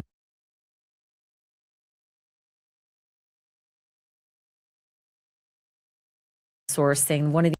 So people keep asking us, where do you film your podcast? We shoot everything inside Riverside. I record our show in 4K. The investigators is heard saying, quote, "We ain't got shit." It's having worked many different types of cases. And right now with the Nancy Guthrie case, I would put this in this whodunit category. And these cases sometimes can resolve quickly, sometimes can take weeks, sometimes can take years. So just because you have an inside source saying we ain't got shit right now after 7 weeks? We're into 8. Yeah. 8 weeks. This is not atypical for this type of case for a variety of reasons, because, sometimes comprehensive forensic testing can take months. You may be following various investigative leads that dead end, and then you have to back up and then go down different paths. Sometimes it's a matter of the right tip hasn't come in. So right now, even though we have this situation, Nancy Guthrie, there's an exigency because the hope is she's still alive. And you want to get that information, those investigative leads that will get her home safe. But the reality is that in these whodunit cases, it can take a long time if the offender is actually doing things to try to prevent himself from being caught. And I believe that's what's happening in this case. It just makes me think, have you ever heard of a case, seen a case, read about a case where an offender steals an old woman to keep the old woman for weeks or months? Have you ever seen it happen for any reason and never asked for anything back, like never asked for money or some kind of connection with the family? Just I had no ulterior motive. No, we've talked before about this case. The offender, he communicated with the media that he abducted Nancy for ransom. This was his communication. He is controlling the narrative. I want money. However, when I take a look at the circumstances, and I still stand by this opinion, when I see him in that costume, on the front porch, I'm looking at that going, that does not look right at all. He wants to be seen. He's misdirecting. So, he is trying to lead the investigation down a certain path. And then I'm looking at it going, you know what? Don't look at this as an abduction ransom case. I think he possibly had some personal connection to Nancy, and he went to the house to harm her. And so when I hear, an inside source that you've developed that we don't have anything on this case, so it's like, okay, so what was the assumption? Let's back up. You guys may have followed a certain investigative path, a certain forensic path, and it hasn't panned out after almost 8 weeks. Let's, resettle, let's reevaluate and start looking at other possibilities where this offender actually has some level of connection to the family, to Nancy. I can't tell you where that would be, but he has targeted Nancy for a reason. But it sounds to me like you're talking about him being a mastermind. Like, I'm going to cosplay and misdirect and then take her and then send fake ransom notes to TMZ and the local media. Like, that's not a real ransom, seeker. They don't go to the media. They say, don't go to the media. Don't go to the police. So aren't you ascribing a lot more to this guy than maybe what he might be capable of? Well, but that's also part of what I'm evaluating is, okay, he's going to the media with the ransom. Why is he doing that? Because that complicates his life. That just makes it harder for him to get what he is saying his goal is, which is the financial, assets. All this media attention is not making his life any easier. Him posing in front of the front porch camera is not making his life any issue. He's doing this on purpose. So that's where I'm thinking you have to take a look at the possibility that his primary goal was to cause harm to Nancy. And why is he doing that? And I think there's, two paths that I would look at. You have the celebrity status of Savannah Guthrie. Then you have maybe a personal interaction that he's had with Nancy. And then he's recognizing, there might be some financial resources that I can potentially exploit in order to misdirect law enforcement. So this is where I think instead of looking at this as an abduction ransom case, I mean, my personal opinion is that this is very possibly a straight up homicide case. And now he's staging it, making it look like utilizing the media. And when you say, well, is he some sort of criminal mastermind? It's not necessarily being a criminal mastermind. You are now dealing with what I would say is a sophisticated and intelligent offender that is trying to commit a crime that he wants to commit, but also have self-preservation. He doesn't want to be caught. So he's, I would say, a more intelligent offender. And we run across these guys consistently. We have dumb offenders. They don't do this level of thing. He at least has a level of intelligence to think things through. Now, criminal mastermind, the posing in front of the front porch camera in that costume, I'd go, oh no, he's not a criminal mastermind, but he at least has a level of sophistication to know how to manipulate the investigation and how to manipulate the media. Here's how I'm doing laundry in 2026. And yeah, it's 2026. We're not using this stuff anymore. And make sure you don't breathe it in. Your lungs don't need this mess. Definitely not using this anymore. This is filled with. Well, who knows what the investigators are doing in the background? All we can say is that at one point within the last 7.5 weeks, they had 400 people working this case. And now, as we go into month 2, we know there's a task force. It has a half dozen or less homicide members from Pima County, and then an unknown number from the FBI, all of them in the Tucson field office. The rest of the FBI have pulled back to the Phoenix FBI field office.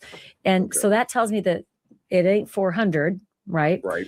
But now what happens? Like when you hear we ain't got shit, when does the investigation atrophy further? How does it atrophy further? When does it go down to we have one guy who watches it every other day, or when a lead comes in? That's actually very hard to predict, especially with such a high profile case. The Pima County Sheriff's Office is going to have limited resources.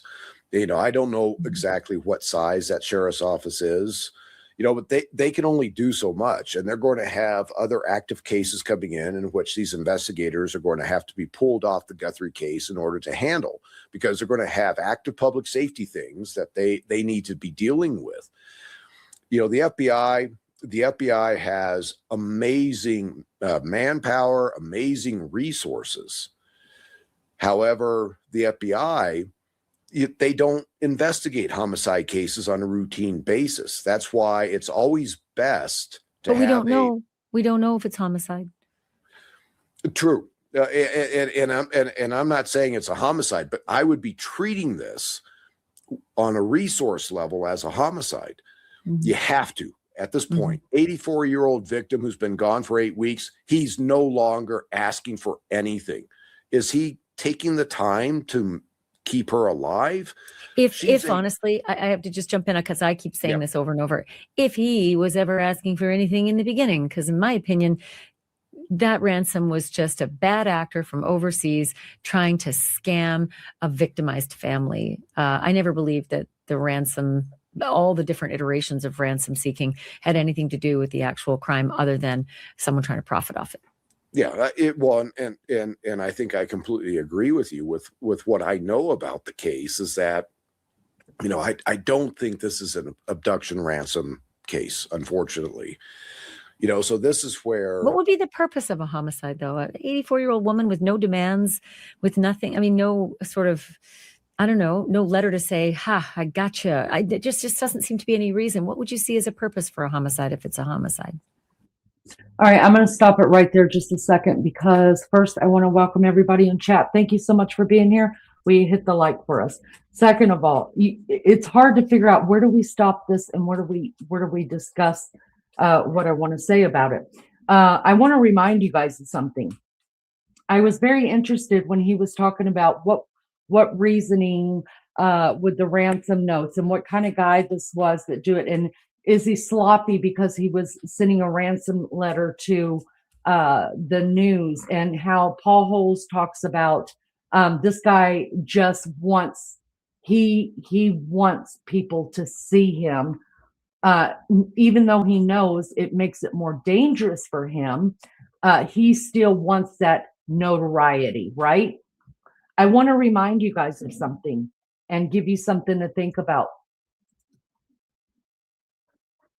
The most prominent serial killers known for writing letters to the police and news media to taunt authority and gain public attention are Dennis Rader, who was the BTK killer, and the Zodiac killer. Dennis Rader, BTK stands for Bind, Torture, Kill. Y'all, he was active between 1974 to 1991 in Wichita, Kansas. Rader sent letters, poems, and packages to the media and to the police outlets describing his murders in detail and giving himself the name BTK. After going quiet for years, he resumed sending letters in 2004, which led to his arrest in 2005 after a floppy disk he sent was traced to his church computer. And there's many other, you guys. Let me just read the Zodiac killer because that's another one that was mentioned, but research this. The Zodiac killer, active in Northern California in the late 1960s to early 1970s, this unidentified killer sent more than 20 letters and cryptograms, which are coded messages, to newspapers and police. He often taunted authorities for failing to catch him and demanding his letters be published on the front page. Now, I brought all that up just to say this, you guys. I kind of like what Paul said. And the reason being is because I didn't think about that. If this is, in fact, true of this guy or guys. And we've been saying all along, you don't freaking send ransom letters to TMZ. So I, too, have been saying that all of it is bullshit. It had absolutely nothing to do with a ransom. This was a hit. Is this guy so pompous, so sure of himself, so egotistical that he thinks like a serial killer, in which he may be, we don't know yet, that he is copycatting, which we know that happens all the time. Copycat murders happens all the time. That he is copycatting someone like BTK and the Zodiac killer, taunting the police, the public, the news, even though they have no intentions of getting caught.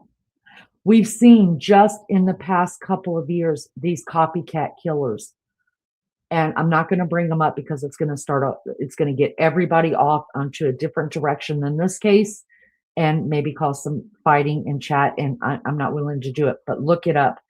Just in the past year, there's been several copycat killings done that from someone who has done some kind of murder or high crime, and they're in custody right now. So for me, that was just another way of thinking.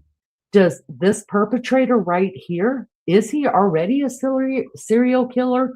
Does he already have, is his hero one of these serial killers that taunted the police and the news? Has he done this before back 10 years ago and now he's starting up again, just like BTK did? Is this his first of many that he plans to do, and yet he's going to try to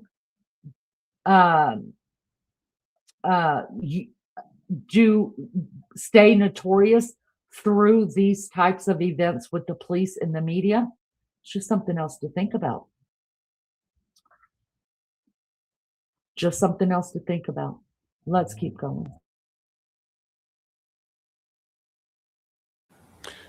There's so many motives, fundamentally when you take a look at it, and as far as I know, there isn't any indication that he stole anything out of the house. So, so this isn't like a burglary for property theft that went sideways. So now I think it's more a personal interaction. He had a vendetta against Nancy. Or they're, and I don't want to put too much weight on this, but you also have to consider, and I've worked these types of cases, we do have women this age that are sexually assaulted and killed. So, there's that possibility. However, the offender potentially, by removing her out of the house, that elevates his risk because now he has a victim inside his vehicle. So why is he doing that? You always have to consider, why is the offender doing an action or a behavior that causes his risk to be elevated? Well, if it is that, and I am with you, we have talked about geriatric rape on this program. It's a thing, and it's hard to believe. People need to understand it is real. It does happen. And I've said it before, the statistic that was given to me by a prominent homicide prosecutor in California said that the percentage of perpetrators of geriatric rape in their 20s, it's 92%. 92% of the geriatric rapists are in their 20s. So it is a thing. But I think when you said he elevates his risk by taking her out of the house, I think he mitigates his risk because, rape is a very, very hard thing to keep your DNA from showing up. Well, and maybe he recognized that after he committed the crime, or knew it in advance. Yeah. So it all depends on the dynamics of the violence that occurred, so if he recognized that, oh, I've left my DNA behind, I need to remove the source of the DNA, and that's removing Nancy's body out of the house, then yes, he is taking a step to, in his mind, lower the risk. But now he has a victim in his vehicle, which... Mini miracle bombs. I'm back. If you haven't heard about miracle bombs, let me tell you, honestly, the secret, he could absolutely be pulled over in the middle of the night, right? There's aspects that where I'm looking at it going, okay, there's a possibility that you now are trying to do something that you think is self-preservation. However, you are elevating your risk. And that's where I just get back to that question of, why is he doing that? And it may go back to your question, is he's now recognizing he's left objective identifying DNA evidence on or in Nancy's body And now he has to take her with him. Absolutely. I completely agree with that. But one thing I didn't think of, and I don't know why I didn't think of it now, because so often the conversations we've had, it's elevating your risk if you pick a victim and put that victim in your car. Now your car is going to be invested. What if it was a stolen car overnight? What if he stole a car overnight, did this dastardly thing, and eventually got rid of Nancy's body and then put that car back that next morning or in a day? And no one knows, no one's the wiser. It's possible. I've got cases in which offenders have stolen vehicles. They switch license plates. They did their crime, then they switch license plates back, and then they dump the car. And sometimes these cars are set on fire. Sometimes I had one car end up in Tijuana. It's so that is a possibility, but that also is informative about the criminal history of the offender. Typically, this isn't your novice criminal offender. If he's doing that, he understands the system and then knows how to get rid of something like a stolen vehicle. Let me tell you, my street was burglarized. All the cars on my street burglarized. And it turns out the vehicle with the kids in it was stolen. So the dumb kids even knew enough to steal a car to commit their crimes. And it makes me think, if anyone's watching right now, if you happen to be in the Tucson area, if you remember something weird about your vehicle, it was parked in a different place the next morning on February 1st, or something was odd, there was dirt on it you didn't recognize, and you can't get past what the heck happened, and you think your friend took it, and you can't get over that your friend won't admit it. It might be worth calling the police. It might be worth calling 1-800-FBI, because it's entirely possible this guy stole a car, did his crimes, put that car back, and he's walking free. No, absolutely. And I would say, if you have something like that you remember, open up the trunk of your car or the back seat and shine a flashlight and see if you can see some dark stains, because Nancy's bleeding, and it's possible she bled in this vehicle she was transported in. And if the vehicle has darker fabric, that blood is not going to be very readily visible. I've experienced that myself. So you have to really look. So as an investigator, if there's somebody watching right now who thinks, geez, you know what? I couldn't figure out what the hell went on February 1st. I had that weird thing happen. My vehicle was parked different. And I assumed my wife did it, but then she said she didn't. And I figured she was playing a prank, whatever it is. What exposure does somebody have if they call the Pima County Sheriff's Department or 1-800-FBI? That's the one I recommend. Now, do they need a lawyer? Because if their car is processed and Nancy's blood is in it, and they're the ones that came forward, what exposure do they have? What kind of protection do they need? It usually becomes very obvious very early on. You think about this. What offender in this case is going to call up law enforcement and say, hey, it's a nice cover. It's a nice cover.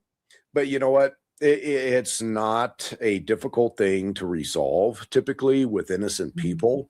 You are doing the right thing by coming forward and saying, hey, I recognize this. I heard details, on Ashley Banfield show. And I thought, hey, you know what? I think, maybe there's something going on here. And you will be interviewed for sure. And law enforcement is going to kind of take a look at your background and where you were at and everything else and stuff. But, if you're truly innocent, that's not going to be a factor at all. You'll be very easily cleared. You hope. Yeah. We've certainly had innocent people put away, but you're right. Sure. What kind of a guilty person's going to call up and say, oh, hey, but it is a cover. Well, and not this guy. Look at what he's doing now. He, put out there, maybe he's the one that communicated. Maybe it's like what you said. He, somebody else online took advantage of the situation. This guy doesn't want to get caught. He doesn't want to get, any law enforcement attention. And if he were to call law enforcement under some sort of ruse as being an innocent person, it's going to be pretty easy to sort him out. Yeah, yeah. There's so many electronic alibis now as well. Not just if you live alone and you were sleeping that night, your watch will tell everybody whether you were sleeping. Your phone, your front door, did it open, did it close? I mean, there's all sorts of things that can, and the video on your street that can see so much. Let me ask you, I mean, I feel like I've almost exhausted the question that I can't get out of my mind, and that is this investigator saying we ain't got shit. I was so sad when I heard that, because I'm not kidding, Paul. I really did believe that there's, I keep calling it the duck theory. There's this calm little duck floating on the surface of the water and nothing's happening. And then down below, their little paddles are going like mad and we can't see it. I assumed that was this investigation. And actually, I asked my husband about it over dinner, and he said, wait, there aren't 400 officers or 400 people working on that case anymore? I mean, I think a lot of people don't realize it's atrophied down to a small task force. And it will get smaller. It's just how and when do they make those decisions? What makes those decisions for them? Well, there's a lot of factors. Of course, primarily it comes down to each agency, what their level of resources are, how many cases they're having to handle. If you're talking about a sheriff's office, the sheriff has, public safety needs that he needs to meet, and at a certain point, if the case is kind of dwindling, then he's going to have to reallocate those resources to handle, other cases that are coming up, and then the feds have the same issue, just in a different capacity, but what I will say is that, this case is going to have legs for sure. And there will be resources dedicated to it. But what kind? Like how many, what sort? And for how long? Well, in terms of how long, I can't speak to that, because it depends on what happens. Let's say we have, a major, terrorist action because the Iran war is going on. The FBI is going to be pulled off of this case in order to address that. Yeah. So at this point, I would say natural order of law enforcement is what you're saying, is that, there are other things happening that need our attention and our tax dollars as well. Well, and that's where, I spent so much time working cold cases, and, many of these cases went cold is because law enforcement resources got directed to current cases. That's just it. There's always more cases that are coming in. And then after a case goes so long, and like with this particular case, there's going to be an assessment. Okay, what's the public safety threat? Do we have a serial rapist? Do we have a serial killer? Do we have a bank robber that's going in and killing people on a weekly? Hey, you guys, I've got a situation. I have got to go. We are under a tornado warning right now. I've got to call, check on my kids. Everybody's in different areas right now. And yeah, we've got some really bad weather coming in. And it's supposed to hit here in approximately 10 minutes. So I need to go. Thank you guys so much. I wish I could have finished this up, but I really need to take care of this. You guys, wherever you're at, if you're underneath these watches, be safe, be careful. I'll let you guys know. I'm sure we're okay. But I hate to close it like this. I'm not even doing an outro. Maggie, Lizzo, thank you so much. Okay, praying for you. I can just leave if Maggie and Lizzo want to stay. But Winnie, you just go. I'll close it down now. I've just messaged you to say I've got to go. I've got to be up early. So go on, you go, and I'll close it down. All right, thanks, guys. Love you. All right, praying. Bye. Turn that off, Lee. Okay. Ciao, love. Oh my God. Do you know what? Isn't it so scary? I just messaged you to say I was going to bed. Didn't I? I messaged you, Liz. And then I just heard her then saying about that. Oh no, it's worrying, isn't it? You have to get, in touch with everyone to make sure they're all right. Well, listen, if you live the same place, I hope you're all going to be safe and sound. Yeah. And speak to you all soon. And thanks for being here. Sorry it's ended so abruptly, but I'm sure you'll understand given the circumstances.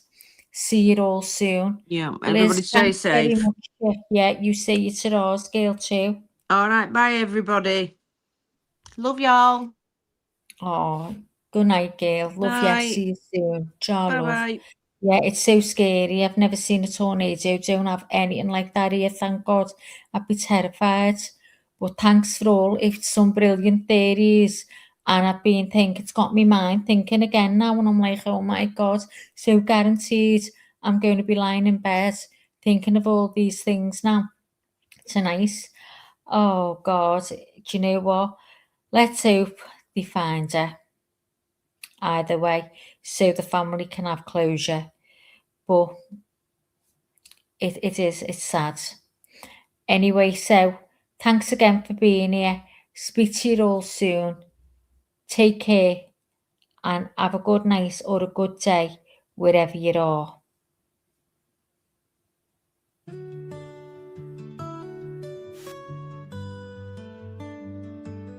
Life is hard and life is wild. It can be sad or full of smiles.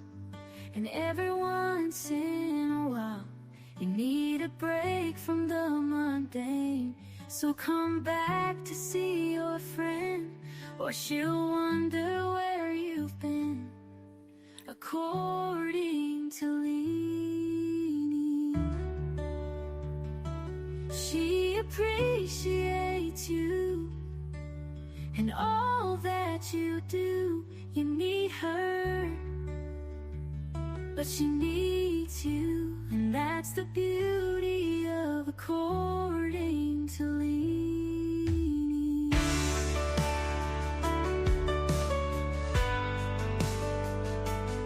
So thank you for your time. You are a friend of mine. I'll be happy to see you again on the next According to Leanie. Be good or be good at it. Until next time, love Leanie, love Leanie, love Leanie. Next time, love Leanie, love Leanie. Life is hard and life is wild. It can be sad or full of smiles. And every once in a while you need a break from the mundane. So come back to see your friend, or she'll wonder where you've been. According to Leanie, she appreciates you and all that you do. You need her, she needs you, and that's the beauty of According to Leanie. Be good or be good at it. Until next time, love Leanie, love Leanie, love Leanie.